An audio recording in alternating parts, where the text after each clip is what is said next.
that Mark? Wonderful. Wednesday fun day. Monday fun day. Man, you're just Taco Tuesday, Wednesday, Sunday.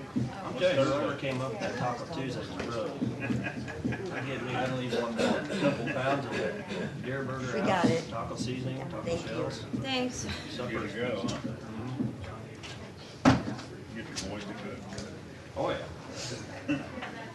Pretty hard to brown hamburger, huh? Yeah, they like that. Tell you, that's one of the things I do not really do. When we get to talking about jail stuff, Terry does want to address it. Oh, I'm gonna open it up and have anyone to talk to. I just want to make sure she got her 2 seconds. I just thought that would be the easiest way to do it. That way, anybody who has comment. If you speak, it helps. Betty, whenever you are ready. I'm ready. All right, we'll call the commission to order. Do we have any minutes or reports filed? I do. I have the Recorder of Deeds fees for February was filed with this. All right. Any commissioner committee liaison reports or announcements, upcoming meetings and or events? What kind of community is this tomorrow? Public Works update, I Is believe. that who's doing it? I think that's what it is. East Side Biz Association is Friday as well. Lots of stuff going on, right? What's the deal Saturday night? Is that the Trinity Lutheran Yeah. one? Yep, I got tickets if you guys want to come. So, Oh, now you invite me. hey, Yeah, I might. Do you have to have them before? Or can You don't get have them to. before? Okay. Pancake breakfast, St. Paul's at Long Sunday. Lots going on. All right. Then the first item on the agenda is facilities master plan discussion, and I know that I had a discussion with Steve Filey, and you guys have had discussions also. So, in the interest of making sure everybody gets an opportunity to have their viewpoint, anyone who wants to talk, I kind of promised Steve he could go first, so I apologize for that. The only thing we ask is if you'd like to say anything about the historic facilities, excuse me. Excuse me.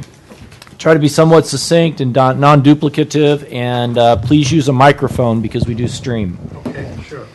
Steve, welcome again. Thank you very much. Appreciate the opportunity. Put a couple notes here. Frog in my throat.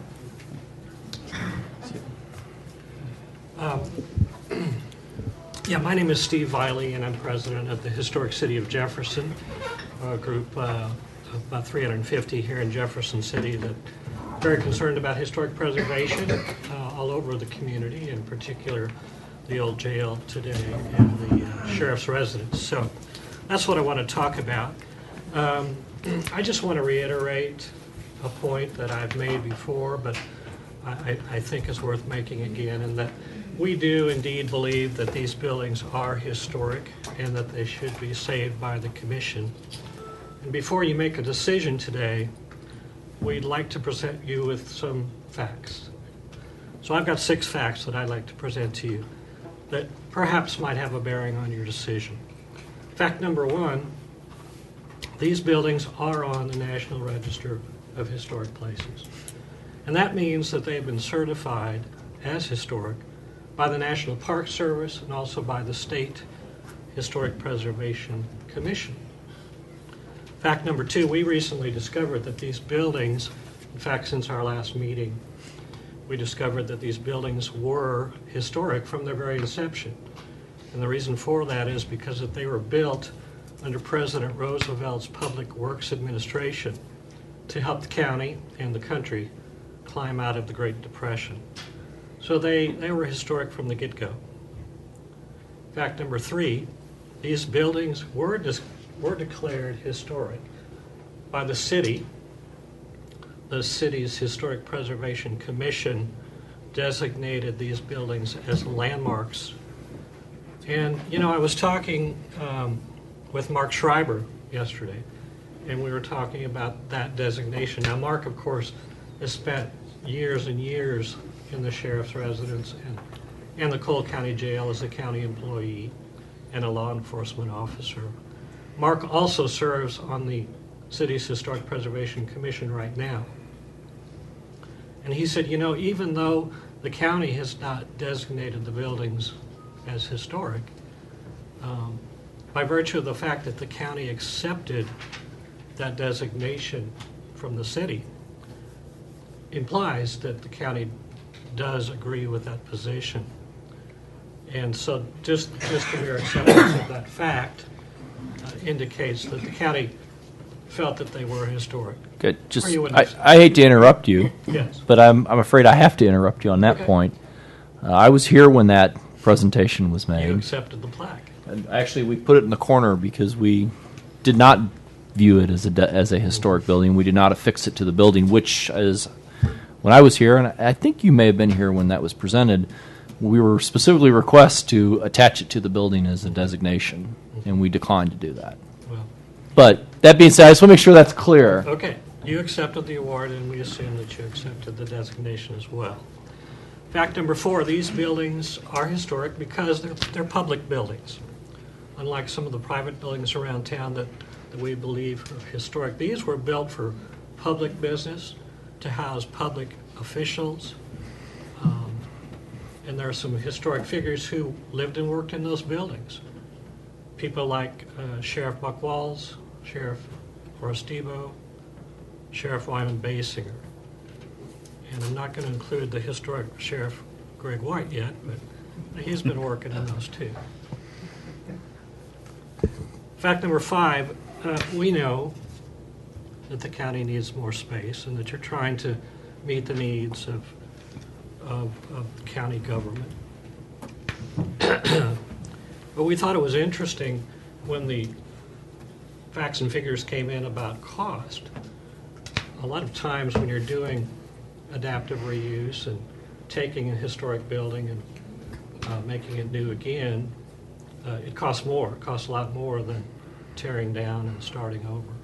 And so we were surprised and gratified when the cost came in, and it looks like, and according to the architect, that you'll save county taxpayers $800,000 by not tearing them down, by doing adaptive reuse. And obviously that's the version that we favor. And just for clarification, the full-size courtroom, which can't be put in there, your view is we should spend $800,000 and not address our space issues. No, I think you need to address your space issues in other ways. So not spend the $800,000. No, you should do the adaptive reviews. Which we don't need. Pardon me? Which we don't need. Well, I think you do, or you wouldn't have asked for that option. No, we asked for whatever options we could come up with. The adaptive reuse doesn't solve an issue. So I guess my question, just very pointedly, is: are you advocating that we spend the $800,000 on adaptive reuse? Yes, Okay, that's your all's position. that's correct. Okay. But there are other ways you can meet your space requirements, and that leads to fact number 6. You have a very large, brand-new county jail, sheriff's office across the street. It's my understanding that there is a great deal of space in that building that is unused. Mark, when you and I talked the other day, you mentioned to me that there's a whole second floor that's not being used. Right. Now, I know there are caveats, there's reasons why you feel that they can't be used, but, I've heard estimates of anywhere from 6,000 to 10,000 square feet of space that's there. It's bought and paid for by the taxpayers, brand new. Some of that space can and should be used. Okay. So, in closing, I know that you've heard many of these arguments before, but in closing, we do favor adaptive reuse. We think it's the best option to save these historic structures, to give you more space, and to do so in such a way where you would utilize other space like the new county jail. That's our position, and we hope that today, I guess what we really hope, we would love it if you would vote to simply adopt that plan. But if you don't today, we hope you would at least take some time to study the options further, to get more community input. Take 6 months, take a year, whatever it takes, and come up with a plan that will really meet the needs and hopefully also save those historic structures. And that's all I have to say. Any questions for Steve? On the cost, and that's been one thing that's been brought up a lot. The per square foot cost of finished area is going to be about the same, I think. I mean, we can manipulate the numbers how we want to, but I kind of want to throw that one out, and we talked about that yesterday. I don't know if that's necessarily a perfect argument for it, for either way. So I do want to throw that one out there. And when we accepted the historic landmark, I don't know how we could have said, well, no thanks or whatever, but I think it was just something that we were handed, and it didn't say we were going to do anything with the property. But You know, Jeff, if I could too on that point, I mean, that designation was supported by some other groups, not just the Historic Preservation Commission.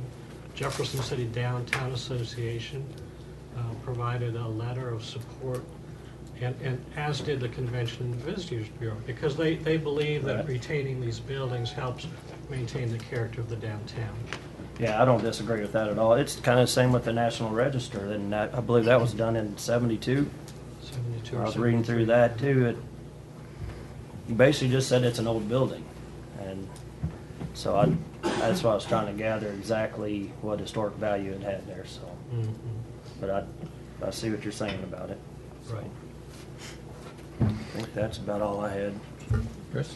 Thank you very much, Steve. Thank you. Appreciate your time. Thank you. Anyone else would like to come forward and speak? I do know Terry wanted to say something too. Oh, go ahead, Kathy, if you're ready. Kathy? Welcome. Thank you. First off, I want to say that I personally appreciate the time and the effort that the three of you have taken to discuss this issue with us both. You know, we've had, Mark, I got to talk to you on the phone Sunday, and Jeff and Chris, you've been very available, and we definitely appreciate that. I want to talk about your space needs. First of all, I'm going to say that I have not, I'm really ashamed of myself, excuse me, because I was not aware that your meetings are videotaped and they're available on the, you know, on your website, and I know that now, and so I have not been following this, and you have probably been discussing it for quite a while. But because you are looking at demolishing this building, we're now all very interested. And we realize that you have space needs. The need for a courtroom is a very important space need that you have. You need to address parking. You need to address customer service, providing efficient service for your customers, and not wasting space is another issue that I'm sure you want to look at. So you have these needs. And what I would like to see you do is, and this is duplication, is to step back and assess those needs. And I would ask you to give Historic City of Jefferson and you know, identify people in the community who could help you with the adaptive reuse portion of this. You are swimming in old buildings, and it's just the nature of the beast.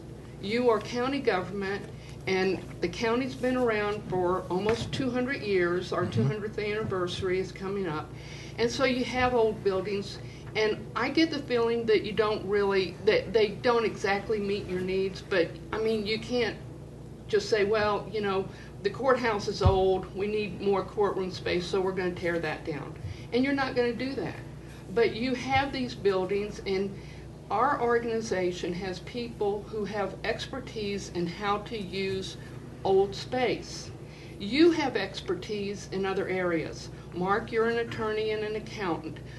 Chris, I believe that your expertise is in exterior landscaping, and Jeff, your construction. At one of your recent meetings, you were talking about your emergency building and the changes you're trying to make to that. And Mark, you said, you know, my expertise is in the contracts, so I'm going to step back and let you guys who handle these other parts deal with the construction aspect. Well, step back and let people who understand how to use old space help you get the information you need to do this. I know that you know how to take care of the spaces because you've done that. You've taken care of the courthouse. Jeff, I don't think you probably are a clockmaker, but you figured out how to get that clock working. And you had to tap into some information, I'm sure, that you didn't have background in. And that's what we want to offer to you and ask you. You were asking Steve, what does he want you to use that money for? Well, I'm going to tell you right now, I don't want you to use any money on this project. I want you to use the time and the expertise that is available to you in our organization. The city's Historic Preservation Commission has some good people on it that could maybe help you. The State Historic Preservation Office might be able to help you, find out how other communities tackle this problem. And on the Landmark Award, I just want to point out that there are many people in the community who get those awards that don't hang them on their buildings. So there's a lot of those awards in closets and things like that around town. We discovered that a couple of years ago. So I don't think that everyone who does that, it's just, they're hard to put up. That's one of the challenges with that award. So I think that is really the gist of what I wanted to talk to you about. Give us the opportunity to help you with this problem, and just take a little bit of time, spend some more time on it, which is precious, and I'm sorry for recommending that, but I think it's warranted in this situation. So thank you very much. Thank you. Any questions for Kathy? No, I think she's probably right, though, and that's where I'm at on it right now. I'm not going to be pushing for anything today. I think we do need to step back and look at some different stuff. I know you're wanting to move and keep it moving, and I kind of told y'all yesterday that's what we're going to do, get some more information, step back right now. And I'm not going to say it won't happen next week or next month, but right now I'm not prepared to make any decision. So we can keep on going with the talking about it, or we can step back. Sometimes the squeaky wheel gets oiled or replaced. This case, the loudest wheel, I think we need to put some oil on it, kind of look at some different things, and I don't know how many more people want to present yet today, if we got a filibuster going on or what. So, I don't know. I guess Terry still has hers. Thank you, Kathy. Very Thanks, much Kathy. appreciate it. Terry?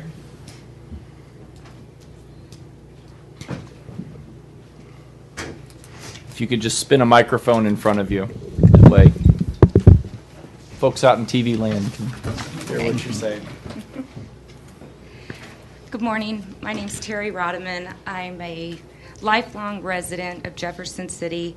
I live here, work here, pay taxes here, vote here, and I'm kind of late to this discussion. I work for the legislature, and we're in session right now, and I don't pay a lot of attention to what's going on in Jeff City when we're doing that. But I read about this the other day, and I've had some email discussions with Mr. Helsher, a few where he may have been a little irritated at me for calling him short-sighted.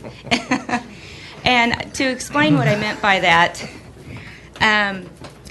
Jefferson City is losing their young people. I mean, we've heard this from this commission or the chamber. We've heard it from the city council. They've done studies on how to keep them around here.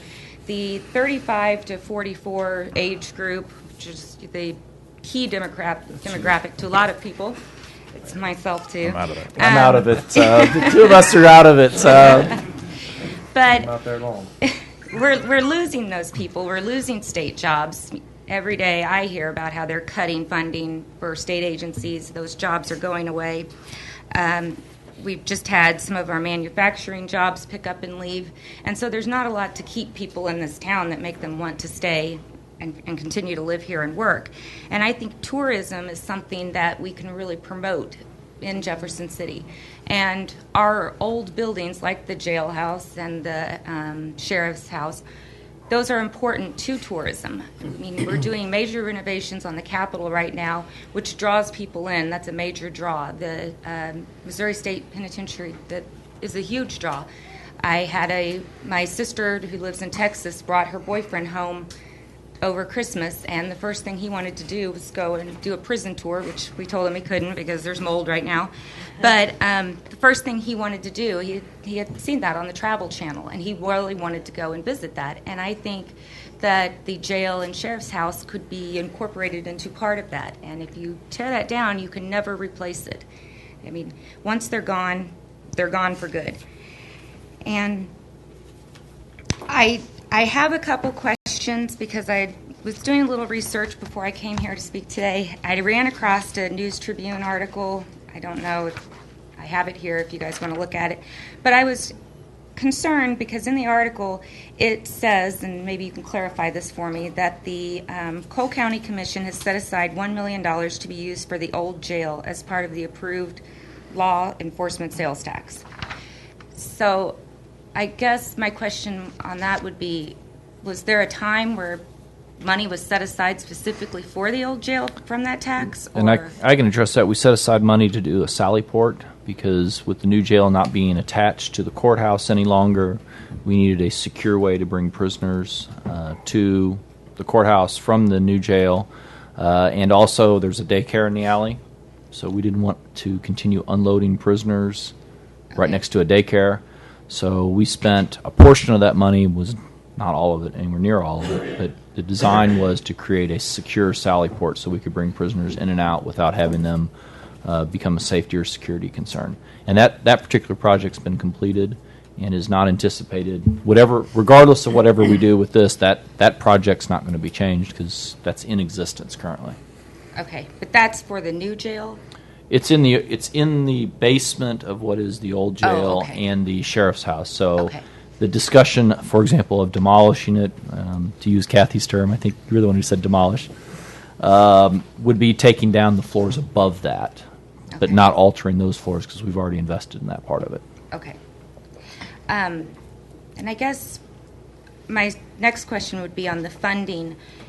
You know, I've seen these numbers thrown around that you can renovate the existing structure for $775,000 was the number that I came across, or demolish it and build a new one for $1.7 million, I think. And just to me, I don't understand where, as a taxpayer, why I would want to spend $1.7 million when I could spend $700,000, $800,000 and retain a structure that's important and that people care about. I mean, you guys call it old and say there's no historic value, but people feel a sense of nostalgia for that building. I mean, we walk through downtown, we look at the old buildings, the architecture, the details on it, and when we see that, it brings you back, it makes you think of a time where, you know, our city was maybe a little bit stronger in the state. It is this state seat, you know, our government's here. And there was a time when these people built these buildings and were proud to construct them. And when we look at that, or at least when I look at that, I get that sense of nostalgia from that, and I appreciate it. And to me, these buildings are they're not any different than on a Saturday night when you're downtown at a classic car show, and the men that have their 50, and women that have like their 57 Chevys out there. I don't think anybody would walk up to them and say, why did you restore that old, non-historic car? Why don't you go throw that away and trash it and get a new one because it's got everything you need? You know, they would probably throw you out of the show because people feel that sense of nostalgia. Those cars are not historic. I would call them old, but a lot of people call them classics. And so maybe we need to view this building as, if you don't want to call it historic, you can call it a classic building, because that's what people feel when we look at these buildings. And I, just to kind of, in conclusion and wrap it up, I would ask that you not tear these buildings down. As I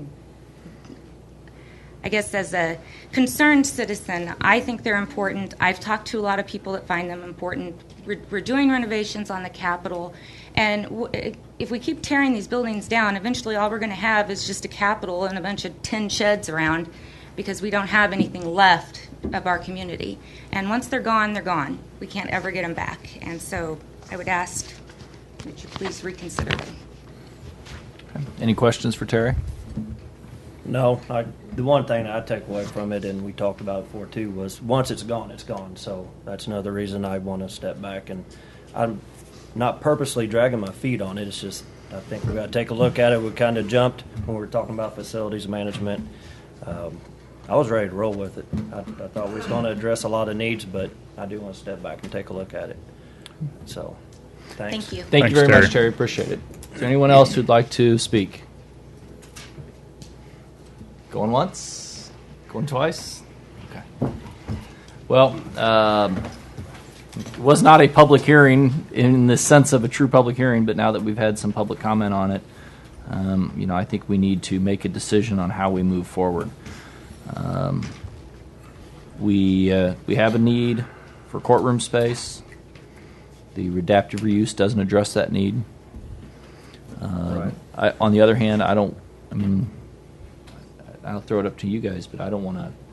I want to have a 2-1 vote and split the commission to force through something that's a fairly significant project that we need to make sure we do the right way.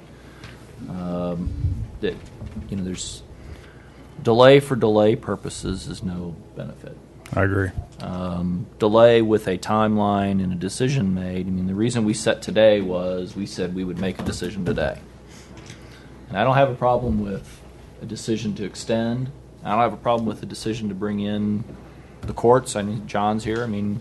Have you guys actually come out publicly and say what your all's position is on space, just on the space, not on the location need, but on the space need? I don't have a problem with that, but we need to set a date at which we will make a decision instead of continuing to push off. Every committee that I've ever been involved in, and you guys I saw you chuckle. If you say it's a 3-month commission or committee, it's a 3-year committee. I'm here for 10 more months. If you guys want to extend it on past when I'm gone, We can have 40 more meetings if you want to. I have One a a week. problem. We can do 1 or 2 a week if you want to. But if we're going to extend it, I just don't see a long-term benefit in extending it 3, 6, 8 months. If we're going to make a decision, we need to make a decision. And not doing anything, I guess, is a decision.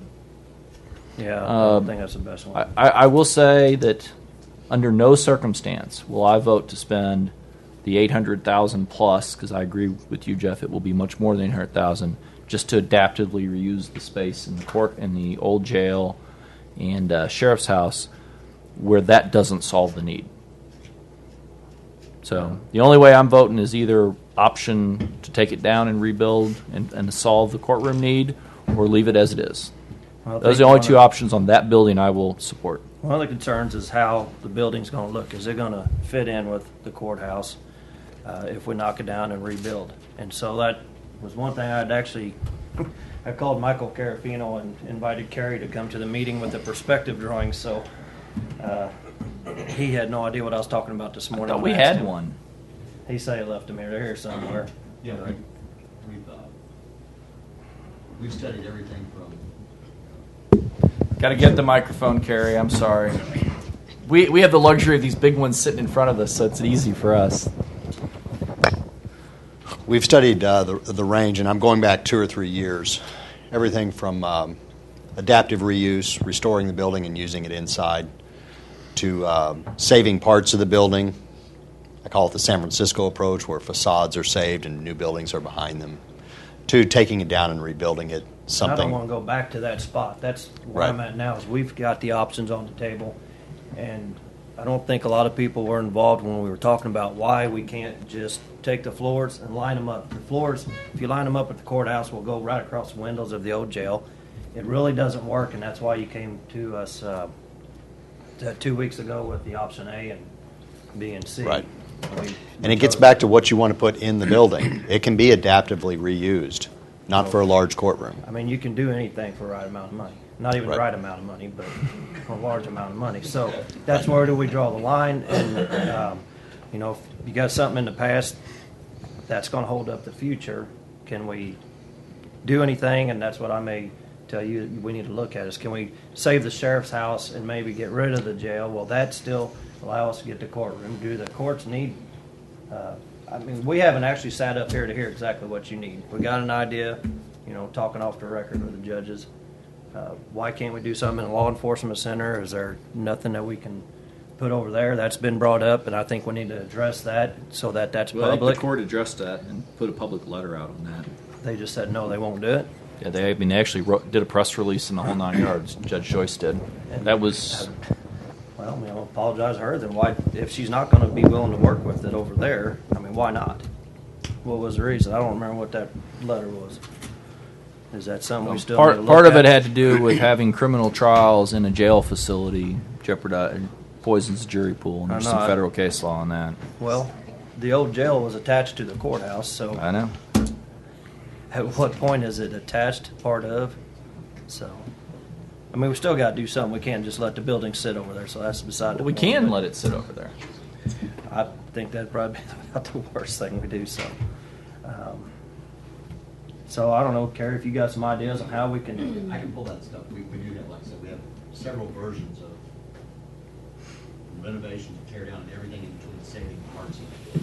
I'd be willing to meet every Wednesday from here on out till we get something going, keep it moving. I don't disagree. I want to keep it moving. I'm not going to vote to do anything with it today, though. So I don't know what else we want to talk about on it. Chris? Well, I think we had some good presentations today. I think there's some misconceptions as to what the options are. I agree with Mark in that we need a large courtroom, and adaptive reuse doesn't really work for that.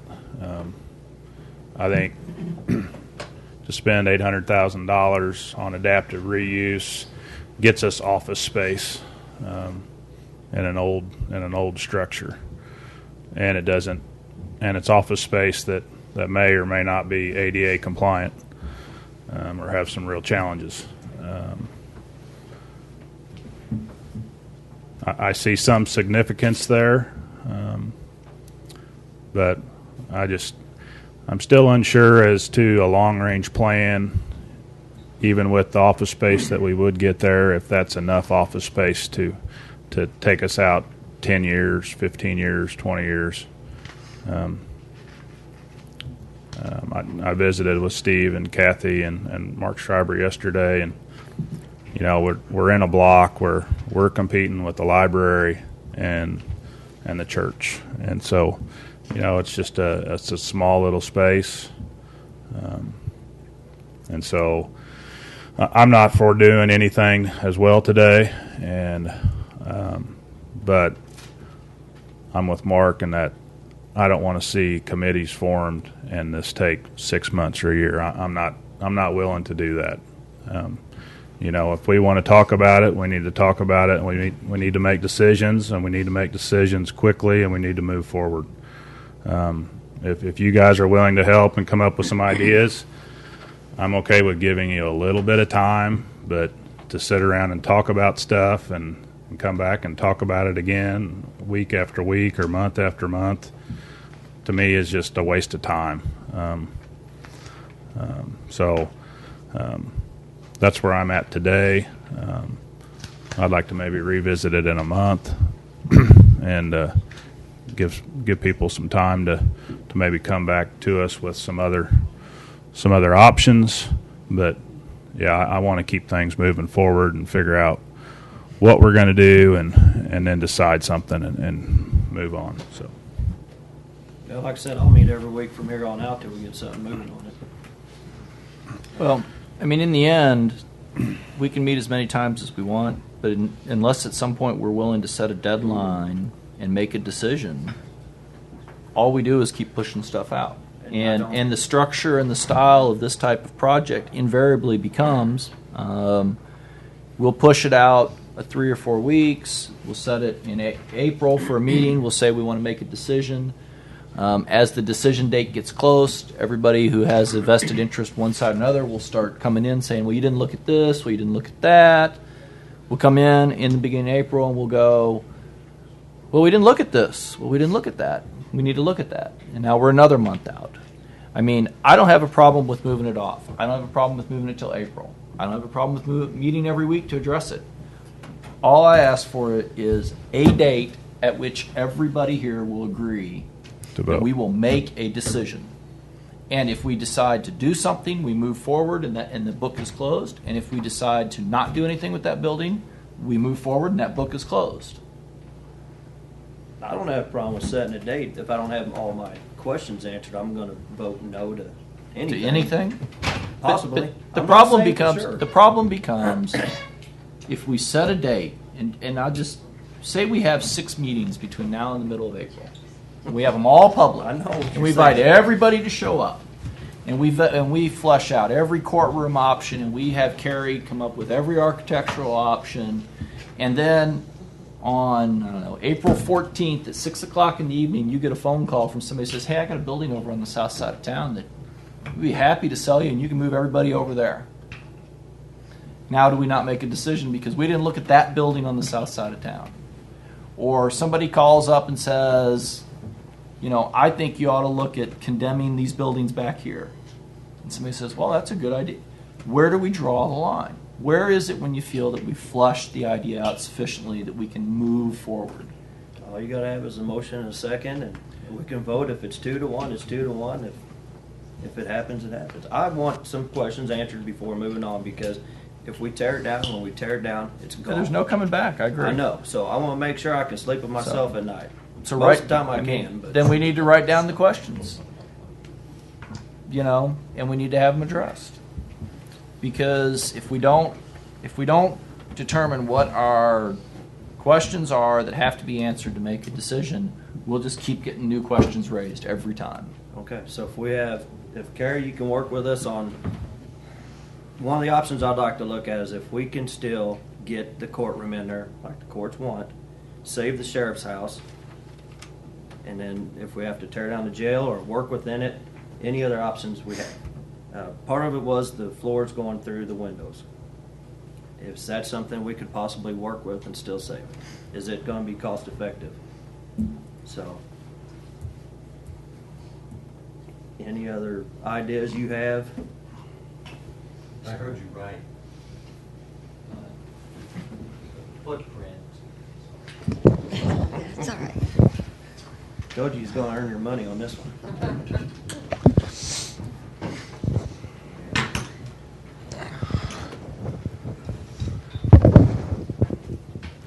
If I heard you right, we could look at the footprint of the jail to accommodate a large courtroom. That'll be taking out structure in the middle of the building that holds the roof up and holding the roof up a different way. But you'd be working within the box of the jail. Right. You would be altering the structure but saving the facade. The question is, would a large courtroom with significant structural modifications save that shell? And at what cost? And the cost, and line up. Well, first, is it even possible? We'll have to get to the bottom of that. Then line up the floors, and then leave the sheriff's residence for support space or something like that. Which the floors won't line up on that, but we can look at that option. I'm not prepared today to say whether it's feasible or affordable, but we could look at that.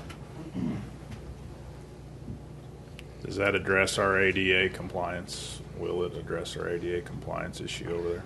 That would be, you could put that as a project requirement. I think it has to be. Yeah. I don't think we have a choice on that. Well, if you're moving floors, then you're going to align it with other floors of the courthouse. Okay. And you know, I'll be honest, I'm unclear from all the presentations, all the emails, all the discussions I've had with folks that want to keep these two buildings. With due respect to everybody who talked today, is it just the exterior that's historic? I mean, I think of the old penitentiary. And if we went into, and I can't remember what the buildings are, but the one that has all the cells in it that everybody wants to take a tour of. Mm-hmm. If we went into that building which we don't own, so we can't do it, and we completely gutted it, and we removed all the cells, and we made it a state-of-the-art, beautiful office building with a historic outside. It stops being a tourist attraction. I mean, people might walk by and say, that's a nice courtyard out here, and there's a nice old building, but you lose the tour concept, because part of the tour concept is to go in and see the jail, the prison, the cells, the paintings, all that stuff. I'm curious to know, and if you all want to jump in and answer this, just, you don't need to do a speech. I'm just curious, if we were to go in and completely take out every single aspect of what's inside those buildings, in other words, gut it down until all that stood were 4 walls, 6 walls or 8 walls, however those things line up, is it still serve the purpose as a historic building, Steve? And Terry, I don't mean to put you on the spot, does it still serve as an attraction that can be matched up with the Capitol and MSP? And just off the top of your head, yes or no? Well, I got to do a little more than yes or no. In a perfect historic preservation world, we would keep it just as it is. Make it into a museum, make it into a tourist attraction. But we understand you have practical needs to make in terms of the county and its current operation. So we'd love to see it just as it is to keep it in place, but you have to meet your needs. And so second best would be adaptive reuse of the current building. So we do keep the shell. Keep that look. What about moving it? I'm sorry? What about moving it? Is Is that an option? I suppose it's an option. Again, it would not be one we would favor. Okay. And the reason why is because these are historic buildings where they are right now. They were designed to be part of the courthouse complex. They were built to be part of that whole thing. The historic events and people, they all happened right there at this facility. And so, yeah, again, in a perfect historic preservation world, no, you wouldn't move those buildings. Okay. Thank you. Terry? For myself, I have no problem with if you have to tear down in the inside. I understand that. Like I said, I work in the Capitol. If you go in the Capitol, you would not believe the changes looking back 100 years on. There used to be stables in the basement, and now that's where my office is. So I understand that you have to make changes to adapt to the times. To me, it's the outside of the buildings that people can see. You can put pictures up like we have done in our building of what it used to look like inside before we've made the changes and put in offices, and now we have plumbing and everything going through the ceilings and air ducts and all of that. But you can still preserve that. People will see it, and it blends in well, and it still gives the downtown area the look and feel of being historic.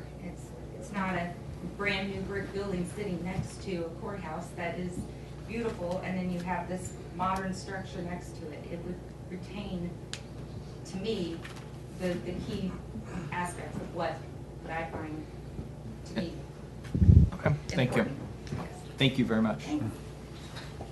Kathy? Sorry, Bill. Ladies first.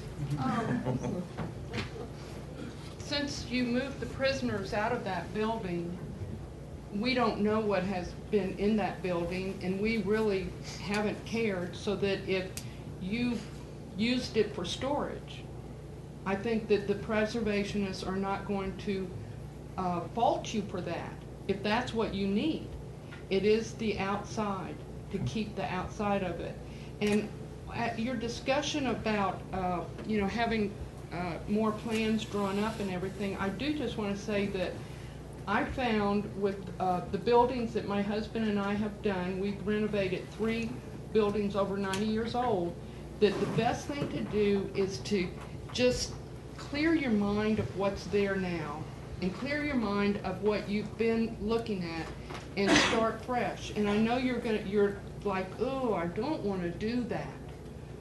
But you're talking about, you understand the importance that it's over 70 years old, so it's been there for 70 years old, so take, more, I'm going to ask you to look, not to approach it the way you're doing, right now. You know, you're saying, well, can we do this, draw up some plans?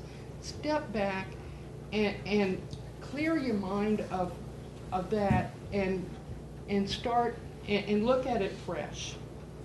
Instead of having him spend your time and money drawing up more plans to just accomplish this idea that, you're talking about. Thank you. Kathy. Bill? Real quick, I don't need a mic. I want to just. Well, you do, because people out there can't hear you at all. Probably not, but I just want to leave this with you. Jefferson City, you'll feel the history. Okay. Thank you, Bill.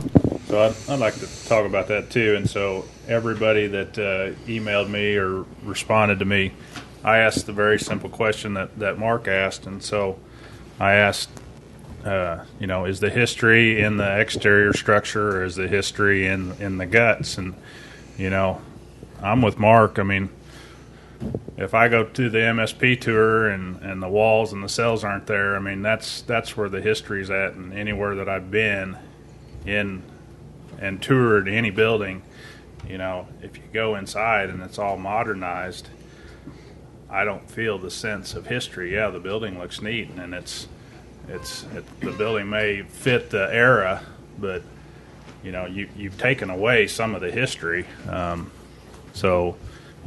struggle with that. I honestly, I do. I mean, to walk into a newly remodeled jail with a brand new courtroom, state of the art, I mean, nobody's going to even know that you're in the old jail. You're not even going to see it. So, anyway, but just a comment from me. So, All right, our next meeting is the 13th. So, what are we going to have? What's our comeback on the 13th? Let's see what Carrie's got some ideas if we can save any of it for some kind of reasonable cost. I mean, you know where we're at. I'm tight as they come with the money on it. I mean, it don't look like we're spending money here, but I watch the dollars and cents, and I'm looking at the per square foot. I don't have a problem with setting a date in April and say we're going to make a decision. I don't disagree with that. We'll keep the ball rolling, and it puts a little fire under our feet. I'm good with that. But I'm going to tell you, if I don't have all my questions answered, I'll be in the same boat as I am now. Just as long as you don't keep adding them at the last minute. Who's making those? No, I'm not doing it. A lot of these questions came up as the new drawings came up, and we were talking about knocking it down. So I think they deserve some answers. Let's look at it, address our needs, and see what they are. What are we going to do with the rest of the space over there to address future needs? We're going to take something from the past and get rid of it to grow the future of Jefferson City and make new history. So, everybody talk about history, but we got a chance to, make it better. Okay, so we'll put this back on the agenda for next Thursday, the 13th. If, Carrie, you can have some plans, discussion points at least. Mm-hmm. I know Jeff wants to see the facade. I do want to see that. And it's in. We just couldn't find it in the set of plans at the time. So I think we He lost couldn't them. find my phone number. what? And he couldn't find my phone number. He's left a lot of messages, but the wrong. So you wanna pick a date for a decision? April 16th. It's a Wednesday. Let's do that, and then might just probably end up having an open meeting like this again. I mean, we've always been open in our meetings. We've never Y'all can been. put that on your calendars and make sure you're here if you want to say some more about it. What's the date? We'll make a decision on April 16th. Chris? Yep. Jeff? Yep. All right, April 16th. We'll bring this back up next Thursday, the 13th of March. Thank you all very much. Appreciate your all's time. We will continue to move on with the agenda. Janet Owsley, Crime Stoppers, welcome. Hey, Dan. We have to ask you to take a microphone too, sorry. Thank you, ma'am. Judge can come on the 13th. Just let them get out of here so we don't have this Yeah, we got to get her a microphone anyway. and stuff. 'cause Debbie stole the microphone.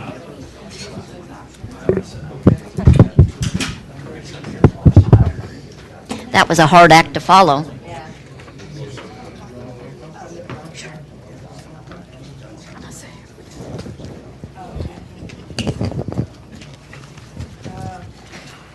Do we got a contract on this one, or do we got just a discussion today? Just a discussion today. Yeah, we didn't have it on the agenda though, did we? It's like the other ones. Okay, if y'all are ready. Go. I'm here on behalf of the Jefferson City Area Board of Crime Stoppers. We are an organization comprised of 12 members, business owners and citizens from within Jefferson City and the county. We work very closely with the Jefferson City Police Department, the Cole County Sheriff's Department, and Lincoln University. Our mission is to make sure that crimes that are committed in our community are closed and the people responsible for that are taken to justice as quickly as possible. So the way we do that is we get donations from business owners, private citizens, and organizations like yourself in our coffers. And when a crime is committed that is a felony, ranging on the class of felony that it is, we give various rewards starting at $250 up to $1,000 based on the severeness of the crime. We have a Crime Stopper tip line, 659-TIPS. A couple of years ago, we actually also went online because we figured our youth are much more apt to go online. Anonymity is the most important thing that works for Crime Stoppers. We do not record the phone calls. We do not, they never give us their name. We do not know where they live. When they report a crime or a suspect to a crime, they are given a number. From that time on, they are known only by that number. If the crime is solved and the person is taken to justice and convicted of the crime, this person is given this code number, and they are then rewarded that through a bank, and we tell them where to go, what time to go, and they have an envelope, no questions asked. That makes this program work. I went to a Crime Stopper convention in Mississippi, and they were telling us about a grandmother that actually brought her grandson into the police station in her trunk for $100. So it's a good program. We work very closely. We have liaisons with the Sheriff's Department. We could not do this without the sheriff and the police department. We meet every other month. We look at the things that need to be done. It's a good program. I've been a part of it for 12 years now. We are actually having an open house on the 18th of this month to allow people to come in and kind of get a presentation about what Crime Stoppers does. It's 7:30 in the morning on the 18th down at the police station training room off of Monroe Street, and I think I sent you all an invitation. We'll probably have a slide presentation and questions asked and kind of show you our website and how it works and how tips are received and handled. Okay. Any questions for Janet? I've got one. Okay. I'm going to put you on the spot. I'm going to apologize in advance. I read your brochure. Never hand a lawyer reading material. Do you have a copy? You have a copy. Yeah. If you look at your brochure in the middle fold where it says Crime Stoppers funding, solely funded by private tax-deductible donations, no local, state, or federal tax money is used. Okay. That needs to be fixed, doesn't it? So, from my perspective, I think it's a good program, and I think we've been supportive of it in the past. and I think we should be supportive of it. But in truth in advertising, I think that's got to be taken out. And Okay. if that's on your website, I think that's going to have to be taken out. Okay. Otherwise, I can't see us contributing any money to Okay. it because you're saying we don't, and Okay. we do, and I always have a problem with that. Kind of like other groups that I have problems with. Okay. I won't get into that today. Got it. Is that doable, Janet? or- It is very doable. So I think it's a good program too. So I think it makes a better community and gets more people involved, and so I was like, what? get to know your neighbors. Sorry. And we also have through the police department and the sheriff's department, we have used the HOPE campaign, which is the heroin, education on heroin. We're going to revamp that and get that back out in the public because I noticed we've had some issues here lately, but it was very well attended, the seminars and the education programs that we did, letting people know the signs and what to look for in our youth and people that they're around. So we also helped McGruff, the crime dog. He got a revamp and a new look, and so he's not so hot. And so One thing that's in the agreement that, and this came up when we first did this, is the money we contribute has to go for the the tip and reward side. It can't be used for McGruff's Right. stuff. So Yeah. just FYI on that, Okay. it does have to be shown that way. okay. Jeff? No, I think it's a good program too. Then I entertain a motion to approve the agreement with Crime Stoppers. So moved. Second. Any discussion? Hearing none, call the roll, please. Yes. Yes. Yes, by roll call vote, the agreement's approved. $2,000 for Crime Stoppers. Thank you very much, Janet, and thanks Thank to you. everybody in your organization for what they do for our community. Where were your dogs at about 4 o'clock this morning? There was 2 white ones knocking over trash cans in my neighborhood. They weren't that far away, I can promise Okay. you that. I'm just making sure. Plus, I don't keep them outside. One of them got a warning shot fired over its head. Subsonic 22 shells make a lot of noise at 4 in the morning. Yes, they do. Okay, next item on the agenda is bid award 2014-05 truck lease program. Greg and Jennifer. Are you guys able to pull up the bid tab? The one you emailed or the one that's attached to it? I haven't tried on this one. Yeah, I got two different I've ones seen here. the one you emailed. One's the aftermarket parts and the one's the bid tab. Oh, that's the after. Okay, that's aftermarket. That's bid tabs. Got it. So basically, we put this out. I agree with Sheriff White's recommendation that the lowest and best bid is Riley for the single pay option, and I'll let him do most of the talking. I agree with what Jennifer just said. Single pay option is better. We also like the idea that the only other actual bid audit requires using an agency to do the lube and oil that's not a dealership that's the owner of the vehicles. And it's a little problematic to us because if you own something, you take better care of it than if you're the agency that's on the outside looking at it in general. So in this case, Riley Chevrolet takes care of the trucks. They do all the maintenance. They have there's a greater probability they're going to do more detailed maintenance on it than just a simple oil change grease job. Yeah, We sure. pay for that?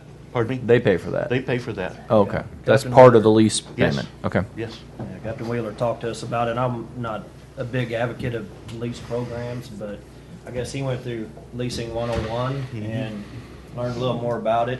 So let's try it out, see what happens. I think it sounds like a pretty good deal. And for that number of vehicles for 3 years, that's better than anything we've ever done on that. And the other thing is the add-ons, and we attached that to your email as well. The add-on, the lights, the siren, things of that order that go on it. Everything's designed as much as possible to be absolutely bolt-on, and all three of the people understand that's going to be part of it. Nobody had any issues with that. Where are we going to fund it from? But Law enforcement fund? that's what we assumed. that you And would this do. is still work on the Well, spread. The spreadsheet still work. Well, this is either that or the capital. So this is in lieu of buying new vehicles. Because I thought this was in addition to buying new vehicles. Go ahead on that part of it. I got nodding and shaking going on over here. I've got to take this call, and I apologize.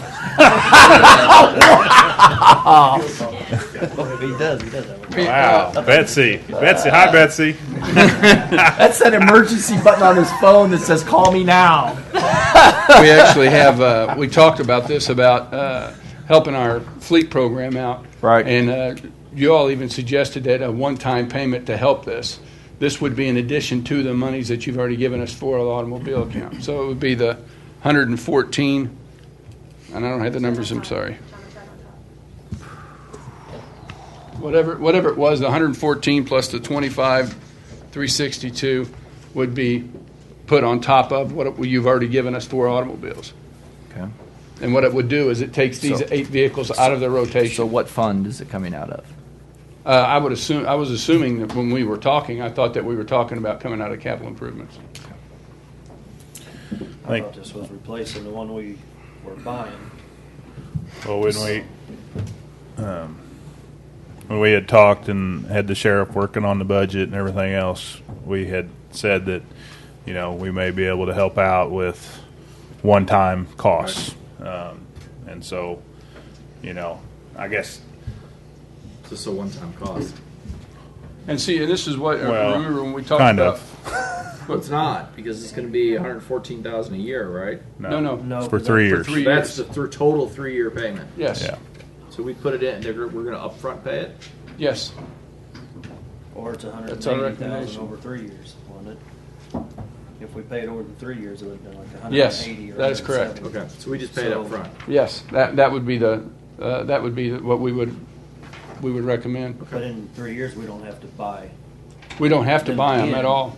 No, I mean, we don't buy them again. Then you got your rotation going, because you got a rotation, the replacement rotation going, that money wouldn't affect. Well, it goes twofold with our vehicle replacement program that we were talking about before. Remember, we were talking about going with buying 8 new vehicles a year because of the 20% replacement that the industry calls for. Right. By doing these 8 vehicles and leasing, it takes those 8 vehicles out of that rotation and reduces the amount of vehicles that we have down to 6. Oh, sorry. It reduces it down to going to 6. Hang on. Excuse me, I'm sorry. Got called to the office? Yeah. I don't teach him to make fun of him. But anyway, then it You guys ain't takes it gonna down vote to on 6 all new. these It's down to 6 vehicles a year rather than 8. Which way are you going to vote? I'd say make him sit on a milk crate for the rest of the meeting or something.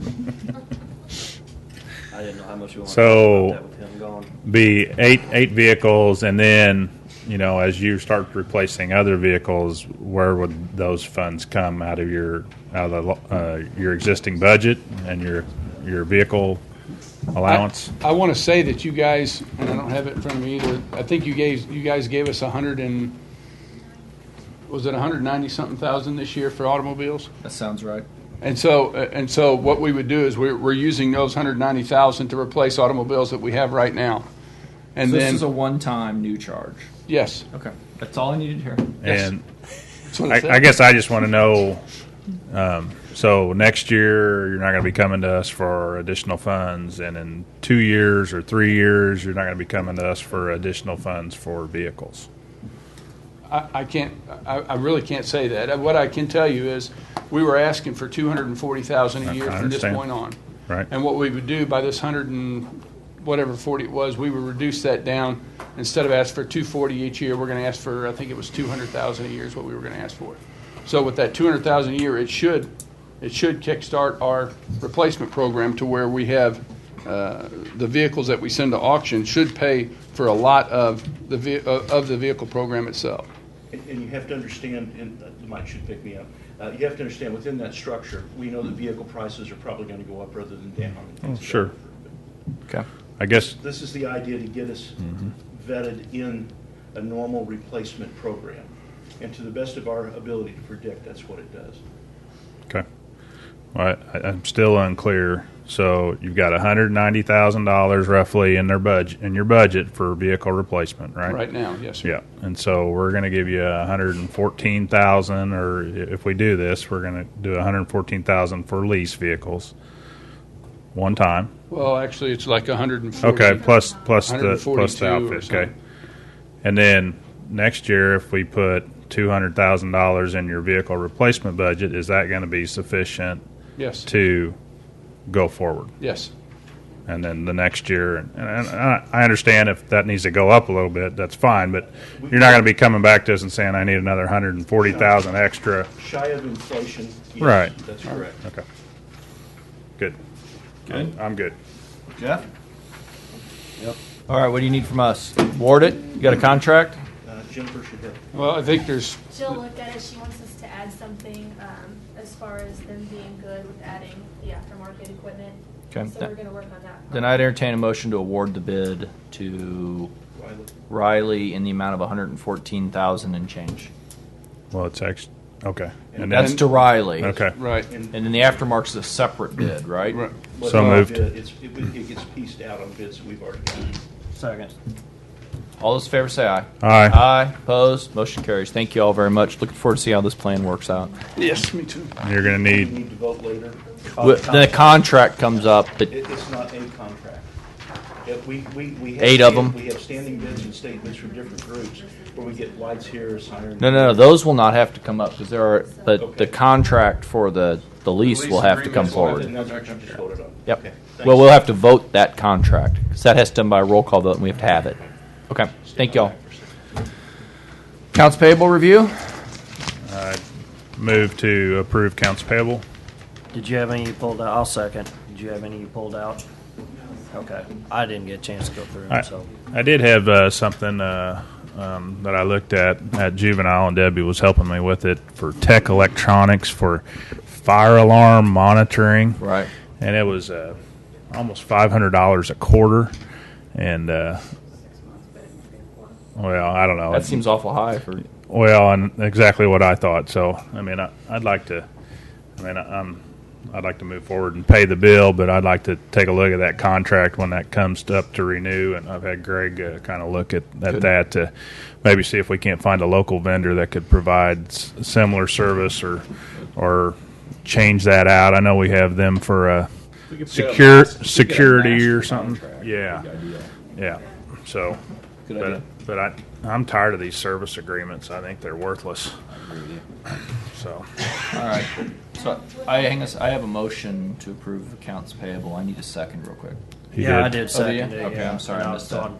I wanted to go ahead and second The it. only thing that is that extra $150,000 for UMR payments for the. Right. I forget to do that. For the health That every insurance, month. right. So this would be for the month of February. I don't have one in there, do I? In this? no. And you don't have one in there, do you? No. Okay.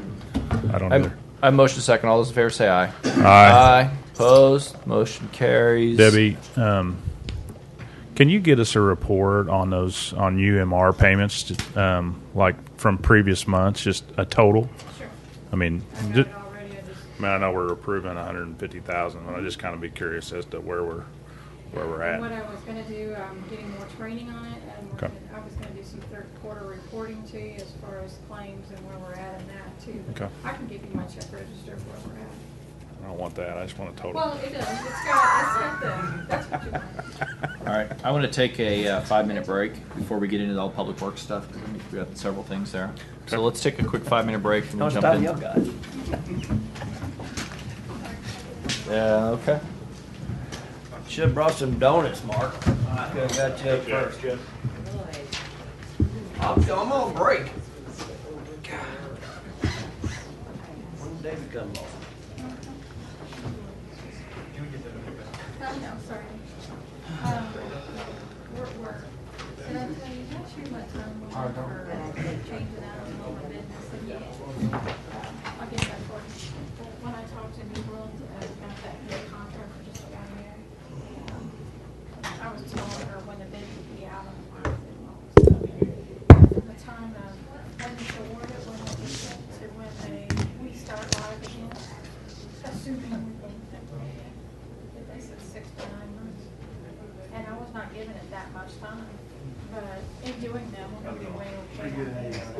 Because I understand about maybe, that other company that we was suggesting was on. But I'm hoping maybe Will has the solution too, to bring it down and tie it to theirs. Well, it's the Huber thing is strictly, basically their real vision. And I don't know that we have to do any conversion stuff. I think they just move it, but it's pretty pricey. I thought it was high, but I don't know that we have a lot of. There's not a lot of choices out there. Kind of doing a lot of conversion stuff. Well, New World may not have any of that, but I can give it a try. Our biggest deal is. You got other. Yeah, we've got people. Well, I mean, even the assessor collector is keeping kind of stuff kicking around yet, because the real estate has not been converted yet. So without having the real estate converted, we're always still doing all that stuff. It hasn't changed. How are you, Sheriff? You don't know? No, I'm good. Ask me later. Let me get that.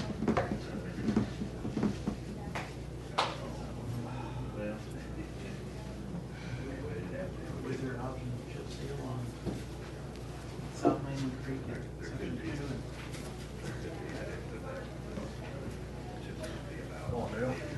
Can I ask a favor? Yeah. I've got one more contract that needs to be signed. 50 years. Can we just get that bumped out so I can get out of here? I mean, I don't know how long Public Works is going to be here. Yeah. I mean, literally, it's just an annual renewal. It's not, price hasn't changed. I'm just usually here to answer questions. That's the only reason I'm here. Okay. I mean, if you don't want to, that's fine. I just. They don't understand you can't do it. Yeah. Salvation Army. 2 generations to recover from tearing down the water tower. And that's unfortunate because I went through it. I've never seen a place that was more ready to be burned down. And if one person would know the cigarette on the sleep in there, they'd go. Yeah, that's.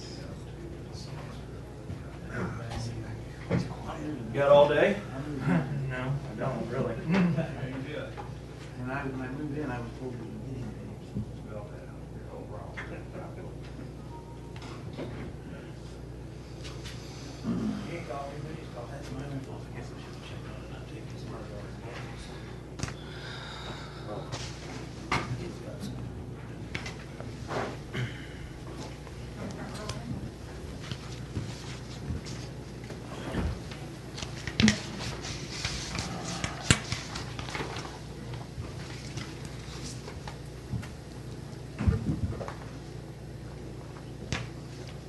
So you're not gonna let me put you on the spot, I Eric? got it on there. Huh? You're not gonna let me put you on the spot? Heck no. No comment. After I just got trashed, I'd like to put them on the spot. Yeah. As a side I note, I'll compliment you on snow removal. kinda knew that was coming, but I meant in a roundabout way. Really good. He tried to suck me in. I'm like, no. Should know they plowed my driveway. What's the deal with it? I don't know who's You plowing. guys are gonna be up next, luckily. I was in DC. Events last week. Yeah. They started Have you really? at 3:30. Time consuming? It was some private person. 3:30. My wife was up. She thought the road was caving in. She comes out and grabs her clock, Dog's going Joe. ballistic. She's home by herself. Oh. That's okay. Hey, that, So I'd be good. that bid from Get on over an hour, it's a little after 5. Mac Trust, that was, they quoted last year, but it was from this year. Yeah, I don't know. Yeah. They want to receive it on data and make a vote on the bid. Okay. Yeah, Jeff, you're up. They just gave it to me. Okay. I didn't know what to do with it, so we figure out if we're gonna. Excuse me. We can plow through this real quick. Yeah, can we take the Real Vision Oh, so make a software up? list in front of everybody. Kind of jump out of order so Dale can get out of here if we have any questions or. Where's that at? Don't start yet, Mark. Annual software support. Don't start yet. Oh, I'm sorry, I interrupted you. Are you going to interview him? Yeah, real quick. Oh. Hey, I can get more coffee. 1 minute. How do I get drug into this? Hey, do you have any questions for Hey, you- Dale on the you might- Real Vision software? Jeff, you got any questions for Dale on this Real Vision software agreement? Which one's the real vision? It's the imaging stuff that we can bring out. My Health department? No. It's on the AS400. Yeah, this is for all the scanning stuff. Yeah, apparently I do. Okay. I don't know. Why, is it on the agenda? Well, Dale's got stuff to do. Hopefully they'll take it. Chris, I'm just thankful that you said Dale. I thought you said jail, and I had no idea what you were talking about, the revision software. I can't believe you. Right to the point, we just need to step back. I think we tear it down. Moving up. You look like you belong up there. I just want to make sure. You're moving up, man. You better not be packing. I see city councilmen at meetings carry with those, and you know, You're gonna count them school board members now? bigger map. Yeah, Larry, see what you're missing? You can put have We have those for school school log hollow replacement project. Yeah, I don't we have can one in take here. that. Did you want? I sent you some. Some of them are challenged. It was. Yeah, it was very good. That's all I got.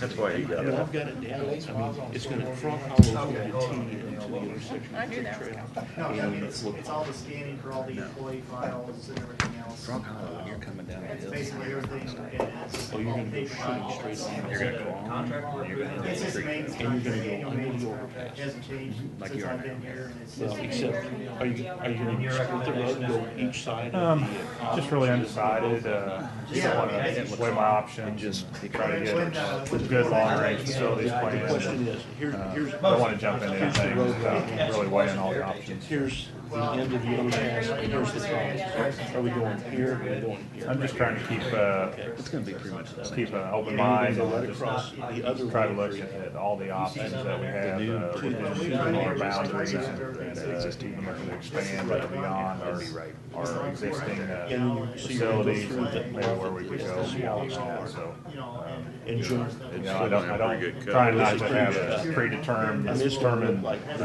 vote which way I'm leaning. I and it's see gonna join up good with things the about both options. Habitat So for Humanity. just trying to keep an open mind. By Phillips, sir. It's gonna be fine. I just want to hear them say that the lower section's gonna be You don't pay Toad the Road. maintenance, then you pay for it. Come what? Toad Road. Toad Road.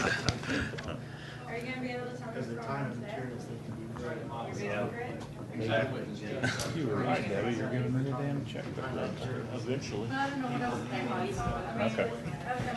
Oh, probably not. That's fine. It depends. I don't know enough to tell you yet. If we can. I mean, if I All right, we're gonna go back on the 377, agenda. is that? We're gonna move one thing around real quick, which is the signing of the Real Vision software annual support contract. Any questions for Dale? No. Entertain a motion to approve the contract. Second. Call roll, please. Jeff?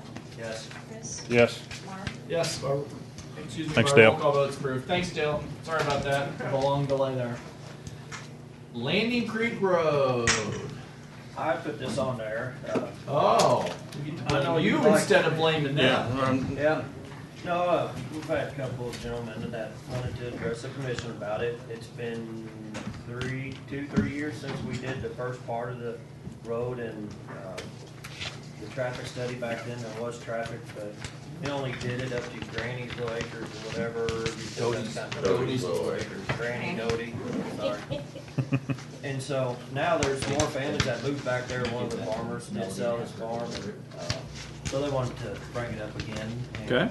see if we can possibly put it on the radar. I did basically tell y'all that it would be on the next 5-year sales tax if we did it.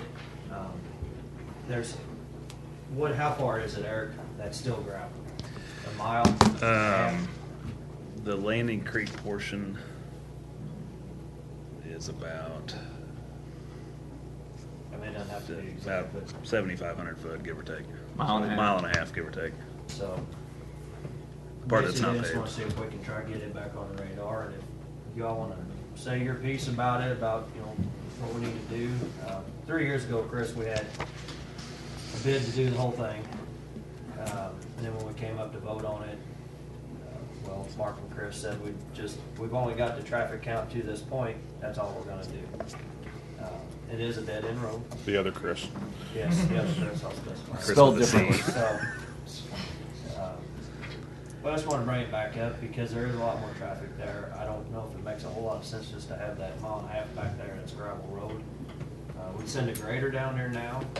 I think that probably takes a whole day for him to go down there. That's the only gravel in the area, so I'd be a proponent of doing it all. I was a proponent of doing it all back then too. So with that, My thinking on it. Oh, hang on. Got to ask you to use the microphone. Sorry. If you're, after hearing from the Historical Society, we may want to keep our dirt road. You know those rocks? If you could go into any subdivision and pay just to where you get the traffic count numbers and then stop, why pave so far then stop? Because, well, then you don't meet the traffic count. That was my question. On subdivisions, we don't. On Any road. You can on new new subdivisions have to pave to come into our system. We don't accept new subdivisions that are gravel roads. Okay. So that would not be an issue. On existing roads, if they're already paved, I don't know of any exceptions since I've been here. If they're already paved, we keep them paved.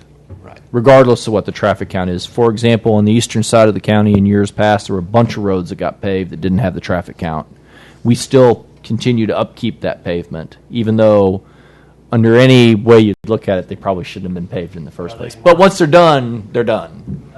Mark's point though is, okay, when we did Deer Run, and this was before my time, Right. might have been before yours. If you would have stopped where there was traffic count, actually that one did stop and go. Now, you don't want to talk about Deer Run, because Deer Run was the sandwich. Yeah. They paved both ends of it and left the middle unpaved. If you have a road that's got traffic, you don't just stop it where you're getting the traffic count that you need. You're going to go ahead and do the whole road. I think the difference on this one was it's a dead-end road, and so I know you don't like doing dead-end roads. So Well, it's not dead-end roads. That's not my issue. It's gravel roads. that's all we got. It's a dead-end Well, road. So, I mean, I was one of the people that opposed doing it last time. The other person wasn't here anymore. And I'll just give you my rationale for it, which is if you buy a house on a gravel road, you should have an expectation that you own a house on a gravel road. We upgrade gravel roads when there's significant enough traffic that it justifies a gravel road. I don't know off the top of my head what it costs to pave 7,500 feet of road. I just don't know off the top of my head.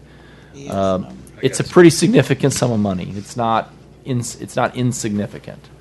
So I'm sorry, what? Over 500,000.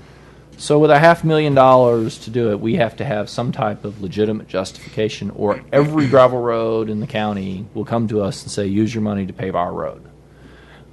So we came up with the traffic counts as a objective standard to look at. I don't know, and I don't mean to put Larry on the spot, but are we spending more than $500,000 in a 5-year period to run a grader down there? You have to look at it over a longer period, Mark, because by paving it, we'd expect to get at least 15 years out of it.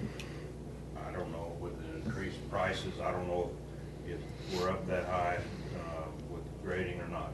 Honestly, I can't say. We haven't done those type of figures for a long time now. I mean, it's the issue just comes down to, is it cost beneficial What or about not? adding rock to the road? Well, that's what I'm saying. We haven't. It's a slushy mess out there now. Well, all of them are. I live on gravel too. They're all right now that way. But we years ago we had where we put together a cost estimate what it took to maintain a mile. We haven't done that for a long time. I couldn't tell you with any kind of accuracy. I mean, there's not money in this cycle for it, so that's not an issue. It really is the next cycle we would have to look at, which is 3 years from now. Well, you won't even be here, so there you go, Mark. That's why I said, it is next cycle. I'm just giving you, I wanted to give you a background of why we didn't do it the first time around, and that was in general the discussion of why we didn't do it the first time. Had we had a sufficient traffic count, that issue, it would have been done. I was not here the first go around. Marsh? I recently bought the property out there. Okay. I've got a problem. I think safety is an issue with any road. I understand him saying all the county roads are in bad shape right now, the gravel ones, and I understand that. They are. Our road, Landing Creek, that was brought up to grade to blacktop, the part that is a mucky mess. They can put gravel on it. The gravel goes down immediately. When it was built up with clay and waste rock, which is just ground up lime. And we have, right now, I've got a granddaughter that's getting ready to start driving, and I worry about grandkids more than anything. But anyway, you can't drive down the road if you get off to the side, and I know they're all soft right now, but if you go off to the side of this road, you're going to get pulled in the ditch if you're still moving. We've got tractor trailers coming up and down the road on a regular basis, so on and so forth. I know there's a lot of teenagers that drive gravel roads. I understand that in the county, but how many of them have the amount of tractor trailers coming up and down the road as what we do? I met one the other day. He couldn't get over. I ended up finally pulling over to the side of the road and stopping, because if he would have got over, he would have been pulled off into the ditch because of the condition the road's in. And I blame it on the fact that it was brought up to standard to pave, and then it was just walked away from. I think back then we widened it because we did have issues with school buses, tractor trailers, and we tried to make it safer. So you're saying it's more dangerous now than it was before it was widened? Now when you drive on it, you don't steer. I mean, your car will get stuck in that slushy stuff, and it'll take you wherever you want to go. It We've is got that some soft. farther down Henley Way too, and I think part of that was some of the places we were getting rock from, because this stuff was just run over enough times and it breaks into dust. I hauled a little rock out the other day, and it's gone already. Whenever we did that. And I think that if they would bring more rock out and actually put gravel on the road instead of what they put on there when they finished it up, it would be better. And also I have another question about safety on the road. Why do they quit blading at the end of the blacktop? And then several hours later, we'll come back and hit the gravel road somewhat. On that, what the issue Snow. there is, we're carrying salt when we do the pure salt when we do the blacktops. When we come back and do the gravel, we're carrying a mix, which if you put pure salt, your road would be even worse than what it is now. But couldn't they at least But if- hit the road with the grader blade? It's If- only 8/10 of a mile. But the problem is, when we come in and blade it like that, it actually makes it worse on gravel when you blade and don't put something back on it for traction. It'll leave an ice sheen. We're working on the same thing as what MoDOT and what the city does. Our main routes are our blacktops. We do those first. After we get done with the blacktops, we come back to the gravels. I don't know how else we can do it with the amount of equipment we've got right now. I understand what you're saying. And yours is not the only one. We've got another one up here on Shepherd Hills. The back part of that's still gravel back here. You know, it's the same issue we got there. Well, I mean, part of it too, we're on limited funds, and so we've got $2.5 million over the 5-year to upgrade roads. Is that what we have in absent sales tax? Something like that. We've got people throughout the county that are. I guess I'm still sore about not doing the whole thing before, and I was to the effect of either all or nothing, and we did it up to Doty's Little Acres. And I didn't think that made a lot of sense, but that was in. This is now, which may lead us into a segue. I kind of talked to you all about this before, about doing a profit sharing where we can stretch our dollars and let the people on the roads that want to upgrade to paved, and if that's an option for you all. I know there's not that many houses down there, so it's even less money. It's more per person to have to throw at it, but that may be something we look at down the road. Asphalt's twice as much as it was 10 years ago, isn't it? Actually, a What little about more. asphalting just to Landing Creek and doing chip seal on South Landing Creek? Chip seal costs about the same because they're going to prep the road the same way, basically. The grading part will be the same regardless. The chip seal surface is about a quarter of the cost of the asphalt. The cost to upgrade or to pave it down to the intersection is shown there, and it'd just be the asphalt and the different things you got to do to prep it for that. It's about $250,000. Could we at least maybe try to get that far? Well, that would be, of course, a commission decision, but road itself, the grading part's done, and it would, I guess, solve the issue of the muck, like you said, where it's pretty sloppy. And what we used is base rock when we did that, which is the same for the rest of it. Underneath, we use 2-inch rock, and that's mixed in. But that base rock, it's got a lot of fines in it, and if it's holding water, it will do that. I beg to differ on that because the final layer that was put on that road was the crushed. It is crushed. It was not the base rock, it was the actual lime. No, it was. Well, they sprayed. They put lime on the shoulders and on before they seeded. Is that what you're talking about? No, it was base rock. I was down when it was being built too, and it was base rock. Base rock's got rocks in it. No, base rock goes all the way from an inch down to the fines. It includes 200 miles. Yeah. Okay, that's what we put down on there. If we left a 2-inch rock here, I guarantee you've been up here. No, you didn't leave the 2-inch rock. You covered it. I know, with the if waste we rock. left the 2-inch rock here, you'd been up here complaining because of the dry road. Yeah. You drove, if you lived. Hang on. Getting into the details. Yeah. No offense intended. Okay, I apologize. That's something I encourage you guys to sit down and talk about the details on it. We'll I apologize. We've got lists here. Larry's going to go down and take a look. What's at the it. traffic count down there? On that second sheet, the traffic counts. The part going down, the part that's not paved, but we did the upgrade, it's 87 vehicles a day. Then where it splits to go down to the hog barns and then the South Landing Creek part, it's actually higher on the South Landing Creek part. Well, that's kind of where Mark was bringing up the point that, if you got to 222, we actually had to count at the end of the road, but then we only paved up to a certain area. But I think what you got to look at too on this one is, on as far as the maintenance standpoint, is how many tractor trailers is going in and out of there. Cause that's what I was going to bring up on that 34. That is like having a lot of vehicles per day on it. About 3,000. So. What's the date on the traffic count? Pardon? What was the date of the traffic count? The daily? What was the date? Oh, when did it you do the was, traffic count? I actually have those here. Fairly recent. It was October of 13, last year October. Okay, so it's a pretty current traffic Yeah. count. There hasn't been anything substantive that's changed out there in the time frame.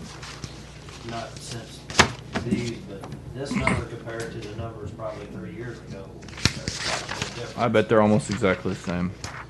No, because when Shellman lived out there, he wasn't hardly ever there. Timmon bought his farm and he's in and out of there.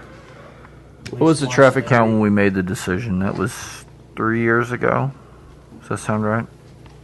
Somewhere around there, and I don't remember what it was. I don't know if I've got it saved either. It was less. I didn't bring that. It's less, but it's not that much different. It was just a small difference.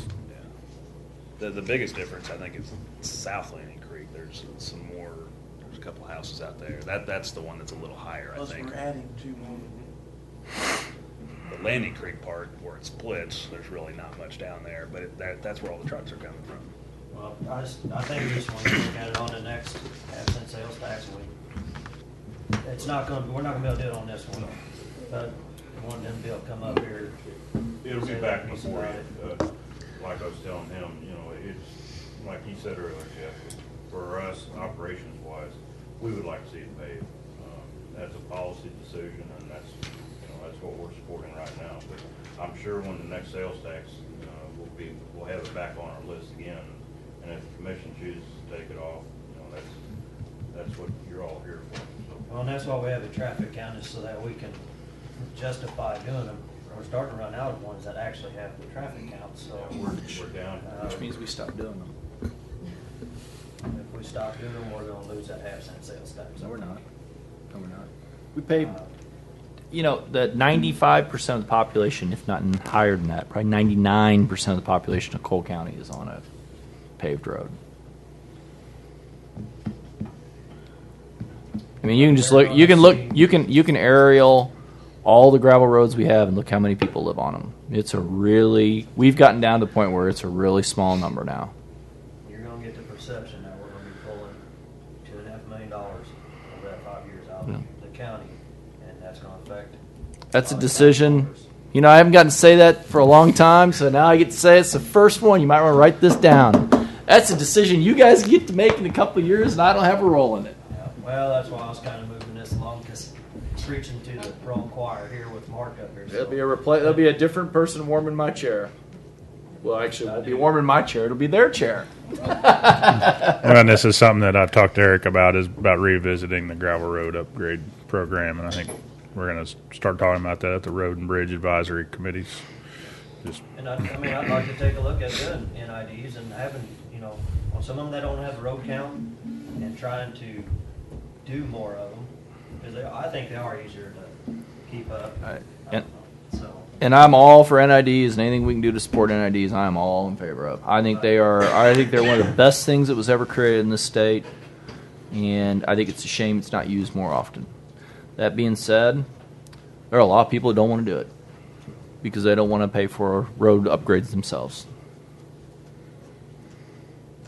Yeah, I agree. That's the way it is. All right. It's one way. If they really want to do it, they can put a little skin in the game.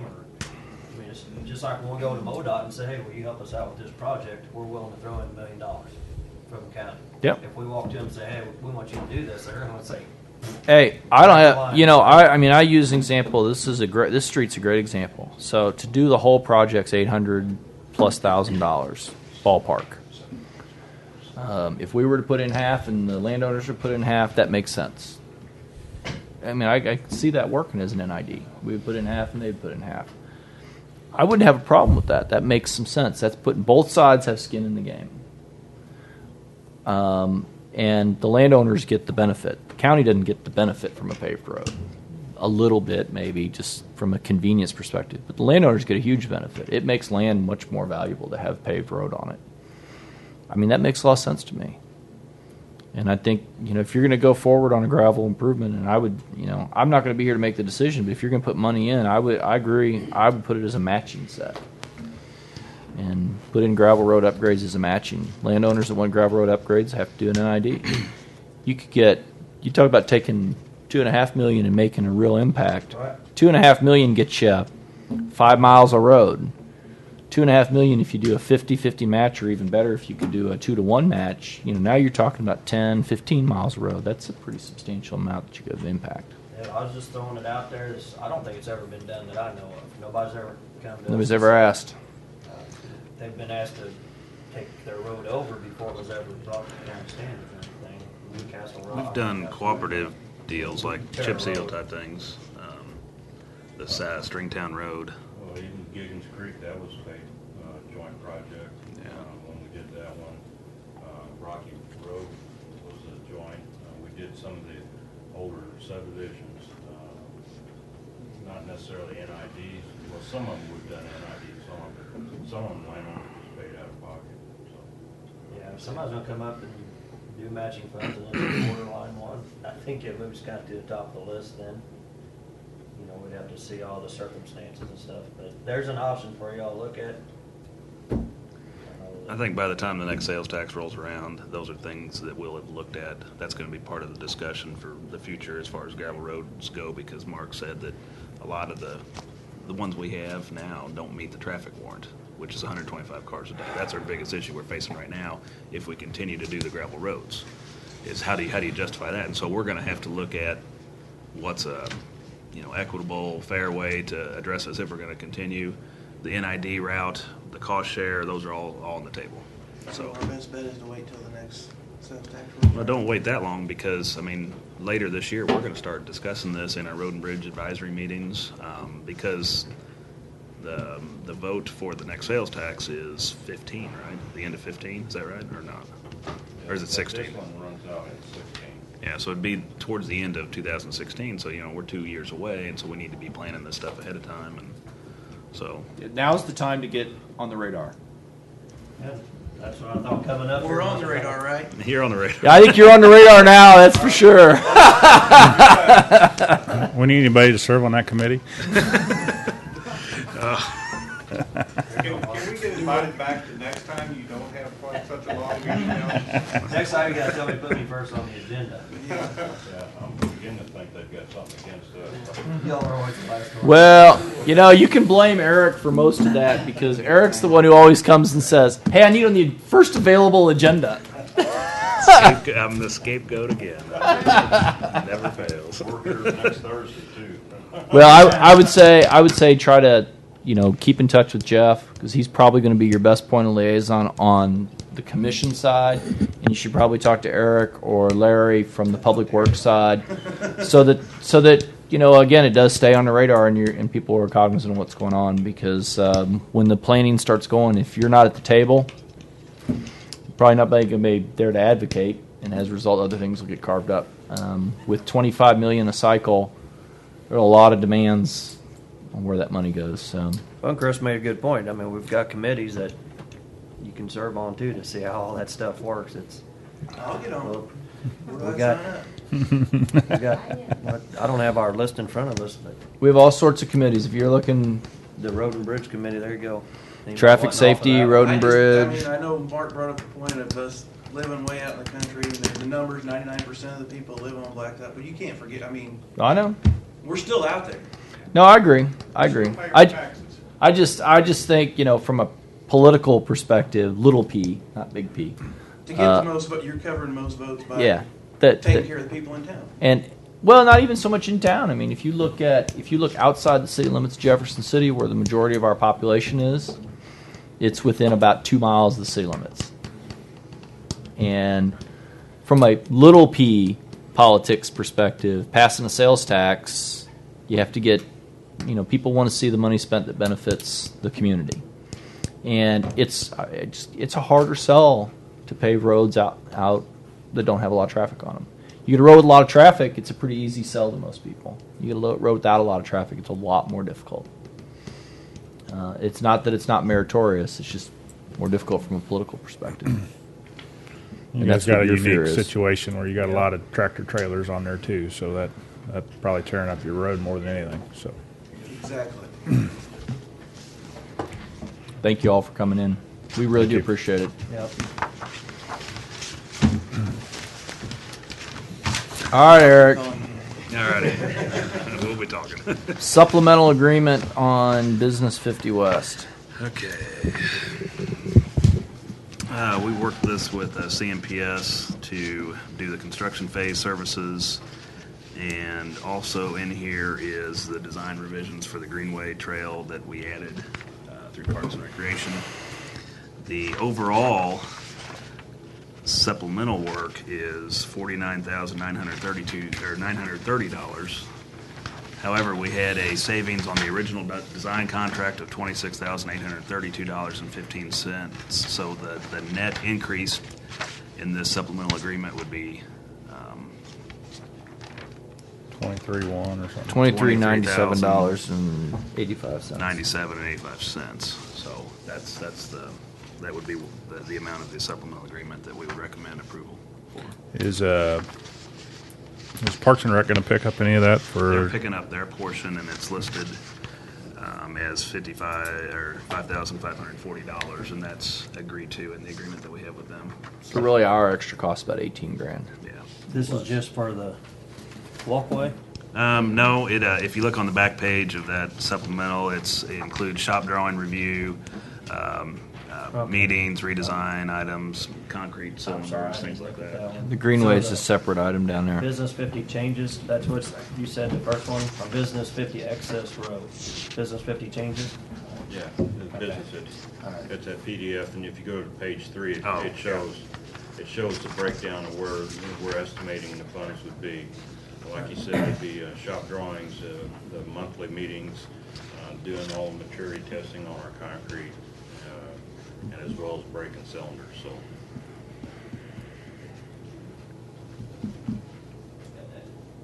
You said they were going to run some monthly meetings just for the business owners down there.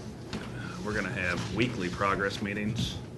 I thought about, but hadn't planned out yet, about having maybe just a intermediate, bring people up to date type of thing as needed. It may not be needed, just kind of see how things go. What we're doing, we're sending out emails to everyone to give them the schedule, what's being done that week, so that they all access, and have some feel for where they're going to be working at. So. So Makes sense to me. I'm good with it. this is over top of what we had estimated it being for. When we do any type of project of this nature especially, we usually have a supplemental agreement for construction phase services.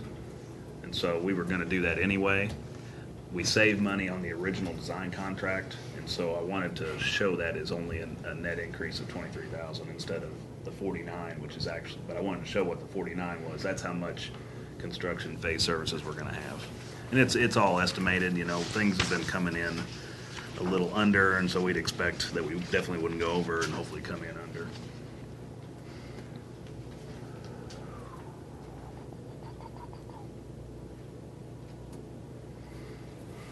Okay, I guess I'm just kind of confused how that works, but if it's all up to par and everything, I mean, you've been doing great keeping these under budget and within your estimates, so I'll talk to you sometime. Okay. We got time to draw the X's and O's and stuff, because I guess I don't understand how this wasn't in the initial budget or whatever. All these costs. Oh, it's in the budget, Jeff. It's in the budget. We have a contingency budget to allow things like this. We didn't include it in the original design contract 3 years ago with CMPS. We've always come back, once we get it designed, that's when we put the estimate together for the supplemental agreement. We don't include any of this in our original agreements, or haven't, just because we don't know how detailed. Essentially, you've got it included in there, it's just always under the contingencies. Well, in the budget, we allowed for, I think, a 10% contingency for things like this and just miscellaneous things that can come up. So it is, but it isn't necessarily budgeted for. It's got its own line item. Right, we didn't specify out exactly what it was Well, going that's to be when we kind did of- the budget. Okay. But we knew of that contingency, that 10% that I put in there. Generally, you allow about 3% for engineering type items. So, and this would be under that, or approximate. So, that makes sense. We all good? Yeah, I think I understand where you're at with it. Just give me all. Just give me all of them. I'll give them to all to you. God, I hate that. Hides all that stuff, and then when we get done talking about it, I gotta sit here and wait on it.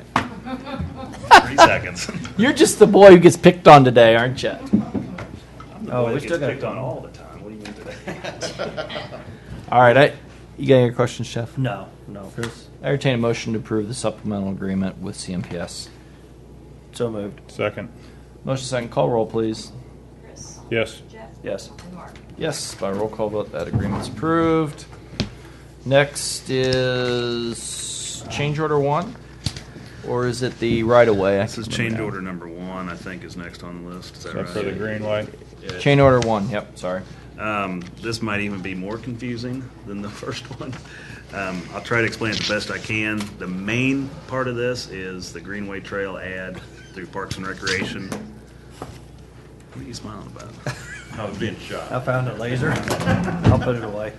There's also a few little miscellaneous things. We actually underran a few items in the alternate. If you look on the last 3 pages, it kind of details what we've done here. The net addition to the contract is $70,941.21. And that is approximately the amount of the Greenway Trail ad. There's one more thing that we added. There's the city sewer department wanted to add a crossing in the first phase of the project for future expansion as needed. We're not paying for any of this. No, they're paying for it. We got a signed resolution from the city. I entertain a for that. motion to approve change order number 1. So moved. Second. Call roll, please. Chris? Yes. Jeff? Yes. And Mark? Yes. By roll call vote, that's approved. Next is right of way. And you should have that on your computer there. If you need a copy, I got it. Got some here. Can I get a copy, please? Sure. Eric, do you think you could get that stuff to Melody? And I thought about that. That might be put it on the. She can put it right on our agenda. Yeah. Give that to Betty. If you would, please. I will. The only Just caveat- send her a copy when you send us one, and she can add it. That'd be Is that great. good? Okay. Okay. Can do. We, through the course of this project on Business 50, we encountered a lot of extra right-of-way at the Gateway Drive intersection. Did some research into it and found that for some reason there was some tracks added in 1969 subdivision plat. Couldn't find out why exactly, and we haven't gotten to that point of why they did that. But there's basically 100 foot of right-of-way here, and we only need 60. And so what we would propose to do is convey that back to the property owners.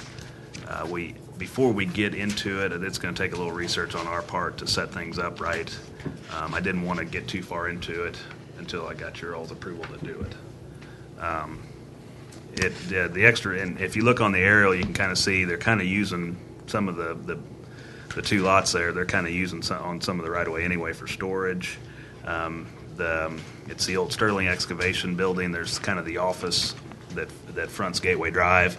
The property line is actually right in front of the office building, which wouldn't be standard by today's subdivision regulations. So there's 4 properties affected, and if you would approve of us going through with this, we would begin the process to give this back.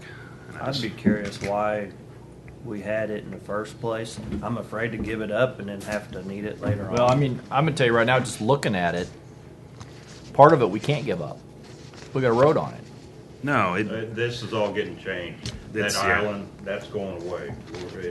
The road's actually, on that section there, is gonna be pulled back in to match where it is to the north up there, where If you look at where the- it says Gateway. I would prefer, and Chris is out on your neck of the woods too, but I would prefer we wait till we get this project done. Yes. Before we even discuss right away relinquishment, so that we know what we got, we know what we need. Right. We haven't started doing the work in here. We don't know what's in there. For all we know, when they did this dedicated right of way in '69, they put something in there we don't even know about. Exactly. We don't want to, well, more than just theory. We're not asking for this to be approved this time. We don't want to spend the time and energy to come up with the documents. And if you all have, if you all three say, no, we're not giving it away, or giving it back, we don't want to spend the time and energy. And that's why we put on their discussion. We just wanted to get your all's thoughts. Is there concerns if we go forward, if we do even think about this? Is there a concern on any of your all's parts? I know you mentioned not knowing what we have. We'll find out that. Finding out why it was done in the first place like this. What's things the like that. benefit to giving it back? We don't have to maintain it. We're not probably maintaining it now, are we? Well, there's trees that right now. There's trees along there that we have to trim and cut probably, and well, those trees shouldn't be in the right of way anyway, right? That's a whole nother issue. Yeah, just go in there and cut all those trees down. Tell them Shepperly said do this. We have those issues. Thanks, Mark. We have this issue. It's real. It's all recorded. You don't need to write it down. You don't have to write it down anymore. We have this issue in the subdivisions big time. People plant trees and bushes and shrubberies. It's an ongoing battle. Most of the time, the people, if we go on and explain the situation, they'll either take them down themselves or let us take them down.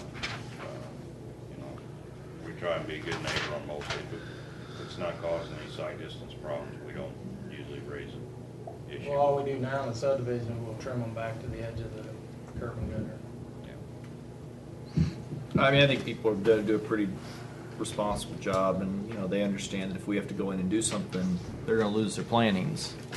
Of course, then they all come to us wanting us to replace them. But that's a different issue, and that's a project by project basis.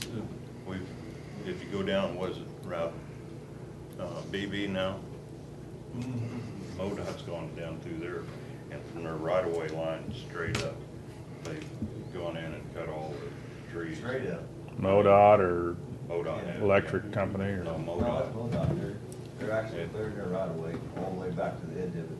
Yeah, and from what we've been told over the years, we have that legal right, but trying to be a good neighbor, we don't do that or don't practice that. So. We got we got a new tenant where Sterling Excavating was, right? Yeah. I don't know. I'd be reluctant to give it up. I'd like to see the pros and cons, and maybe talk to the new tenant there at where Sterling Excavating was, and see if they really want to keep them trees there or what. I've talked to him, and he'd just soon they'd be gone. Okay. There's. I don't think it's going to hurt us either way.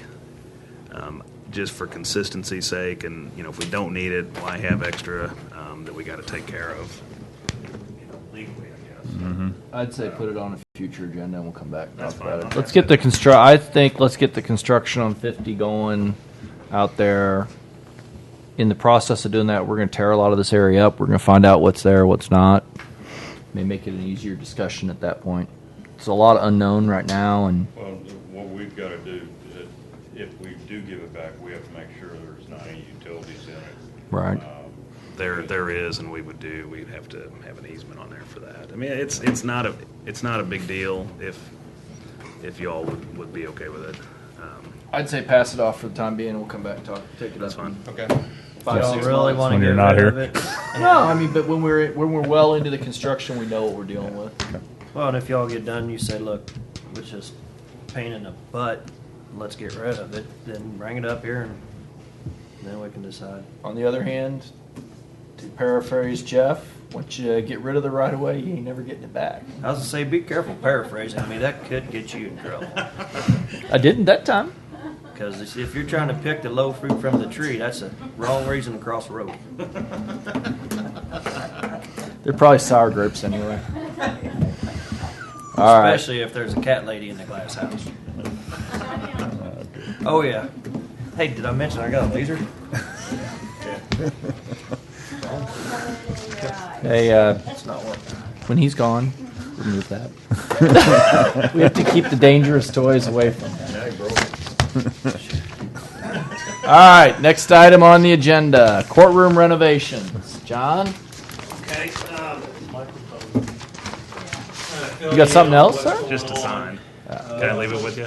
Yeah. You got to use a microphone, and kind of helps if we can see you when you're talking. Oh, really? Quit doing that. Yeah. Last page. Thanks, Larry and Larry. Yeah, Eric, appreciate it. I'm telling you, it's been 2 hours. My attention is like, gee. Okay. Kind of fill you in on what's going on in the courtrooms with e-filing and needed renovations. I guess first off, I ought to apologize for my lack of vision on some of these courtroom renovations. They're catching me by surprise. I'm coming to you guys on an after fact here. With e-filing coming in, the judges use dual monitors. The clerk on the side uses a couple monitors. She has a new computer. There's no paper, but it takes more space. Go figure. But what's happened, we knew we had to make some room in Judge Green's. So we've gone off to got Kevin Ling to look at it, who worked on the courtrooms before. He said it was less than $4,500, so we didn't have to go through the bid process. We've always known we had to make some space there, so that, and we were going to be able to handle it.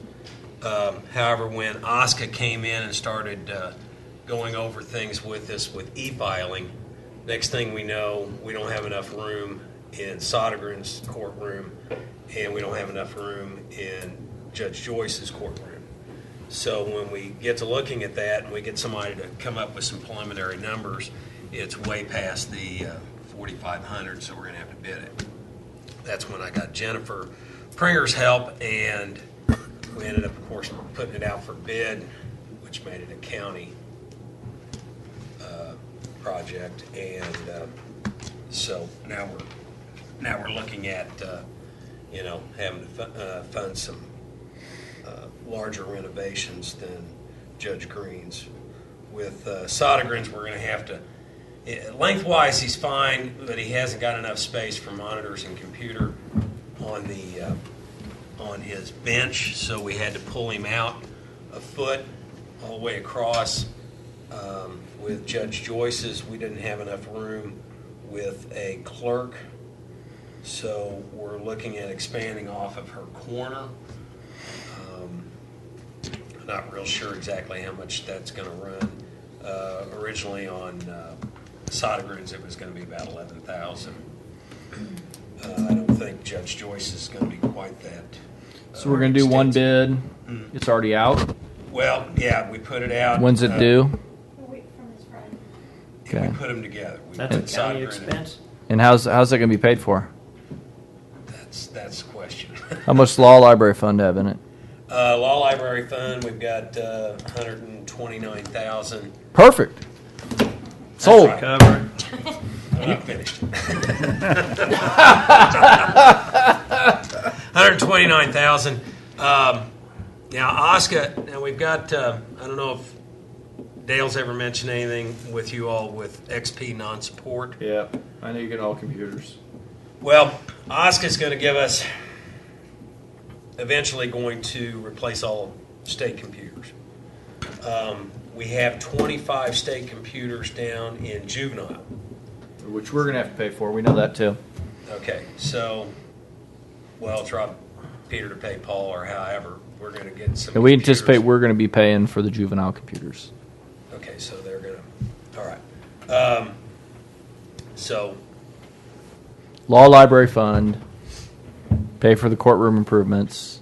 Works for me. Works for you? Computers are Works all for you? taken care of then by the.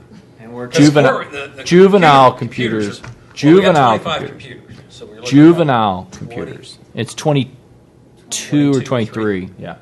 But there was 4 that are going to be over here. Right. But that's included in the 22 or 23, I think. Yes. Right. Okay. So that. So if the law library fund pay for all the improvements. Yeah, the law library can handle. Because that sounds like it's going to be about 20 grand for the improvements or so. Well, yeah.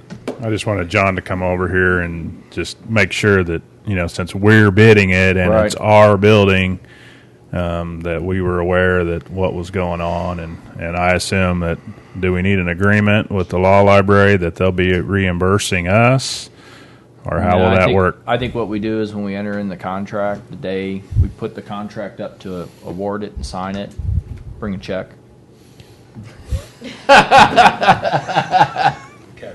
Well, I mean, I think that's the easiest way because then we can just deposit the check. We pay for it out of general, but it's reimbursed from the law library fund, and we're done with it. And it's the simplest. I don't see us as being responsible for the desk and stuff to accommodate the e-filing and stuff. I think in the computers, I can see us. Yeah, I agree. In the grand scheme of how things kind of fit together, the computers seem to be our job, and the desk kind of thing seems to be your all's job. So we're good. I don't mind being a good landlord and saying, okay, we'll get the bids together and stuff. But yeah, I'd like to have. So we'll have to do a budget adjustment when that comes in. So that works. it'll be in and out. Perfect. Good. Okay. Yep. Good.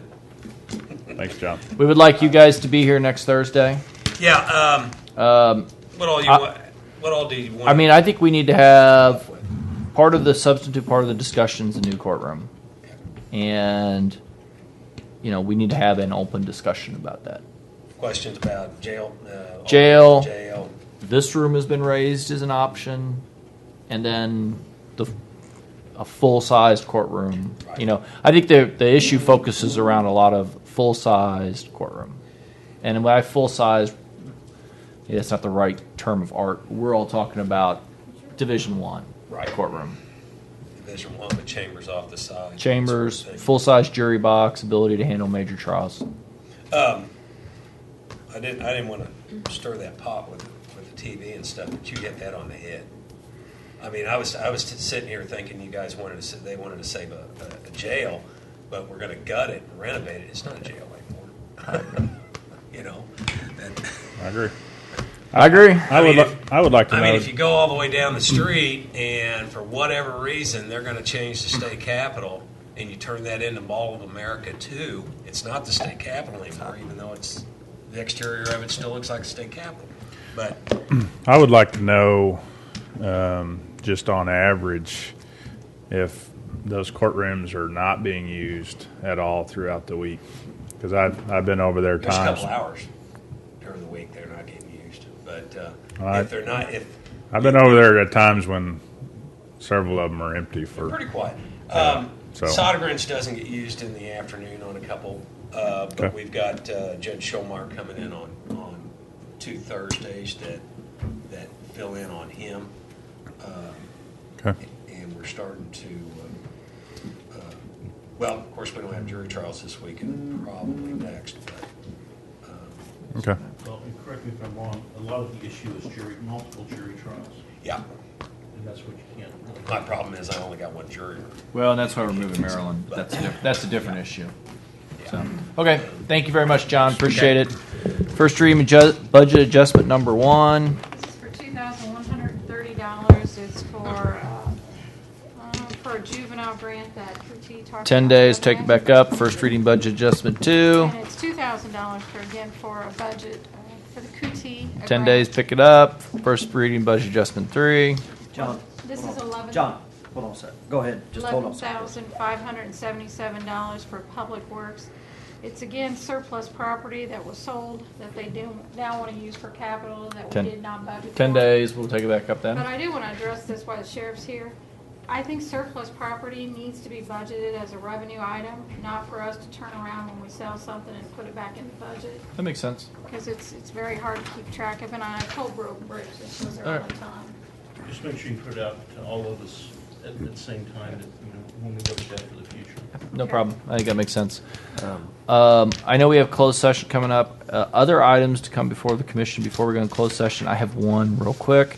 It's a takeoff, I think, on what your comment was. I would like to have a discussion about the health department space issues. Okay. So look at your all's calendars. We don't need to pick a date right now, but I think we need to. And keep it as a separate thing because we Right, can. without getting everything else involved. Are we gonna? I mean, are we just tentatively talking about St. Mary's with that? That's or? a tentative. I mean, Okay. we don't know what the legislature, Well, we as you tell know, them the we're gen- interested in. Right, the General Assembly, who knows? If they come back and say we need $600 a square foot to rent this or lease it, then we'll tell You can get a copy of the letter from Melody. You got a copy of the letter from Melody? No, you can get a copy of our letter from Melody. We have signed a letter saying that we would be interested in moving the health department into Old St. Mary's to match up with Lincoln's nursing program. See, you stayed around for some. That's why I said There you go. I wonder why youth don't want to cover these types of boring I just want. Hey, Thanks, John. Jeff. Anything else you guys gonna? I don't know. I don't know what we're about to hear. Oh no, I just wanted to get the bonding thing back on the agenda, kind of an update on it. Oh yeah, John, the if pretrial release can you- program. I think we were supposed to have some kind of update in March sometime. Oh, okay. From Richard Lee or something. From Richard Lee. So if you could help coordinate that.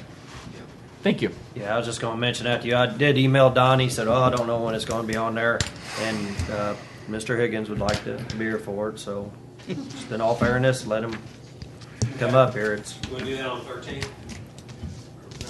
just see when they're No, available. Or I do not want to do it on the 13th. oh, that's next week. Yeah, Pile it on. Come on. kick and shove and. Why do you guys want to take all this stuff on now? If you wait 10 months, it's a lot easier for me. All right, anything else come before the commission? I entertain a motion to go in closed session pursuant to 610-021 sub 3, I believe, dealing with personnel issues. So moved. Second. Call roll, please. Chris? Yes. Jeff? Yes. Mark? Yes. Is this just By- going to take like 2 seconds? By a roll call vote, we're going to closed session. We got to turn off all the computers. Go ahead and do your Okay. call. I do need to. I want to call him real quick. Well, we got to shut off everything first. All right.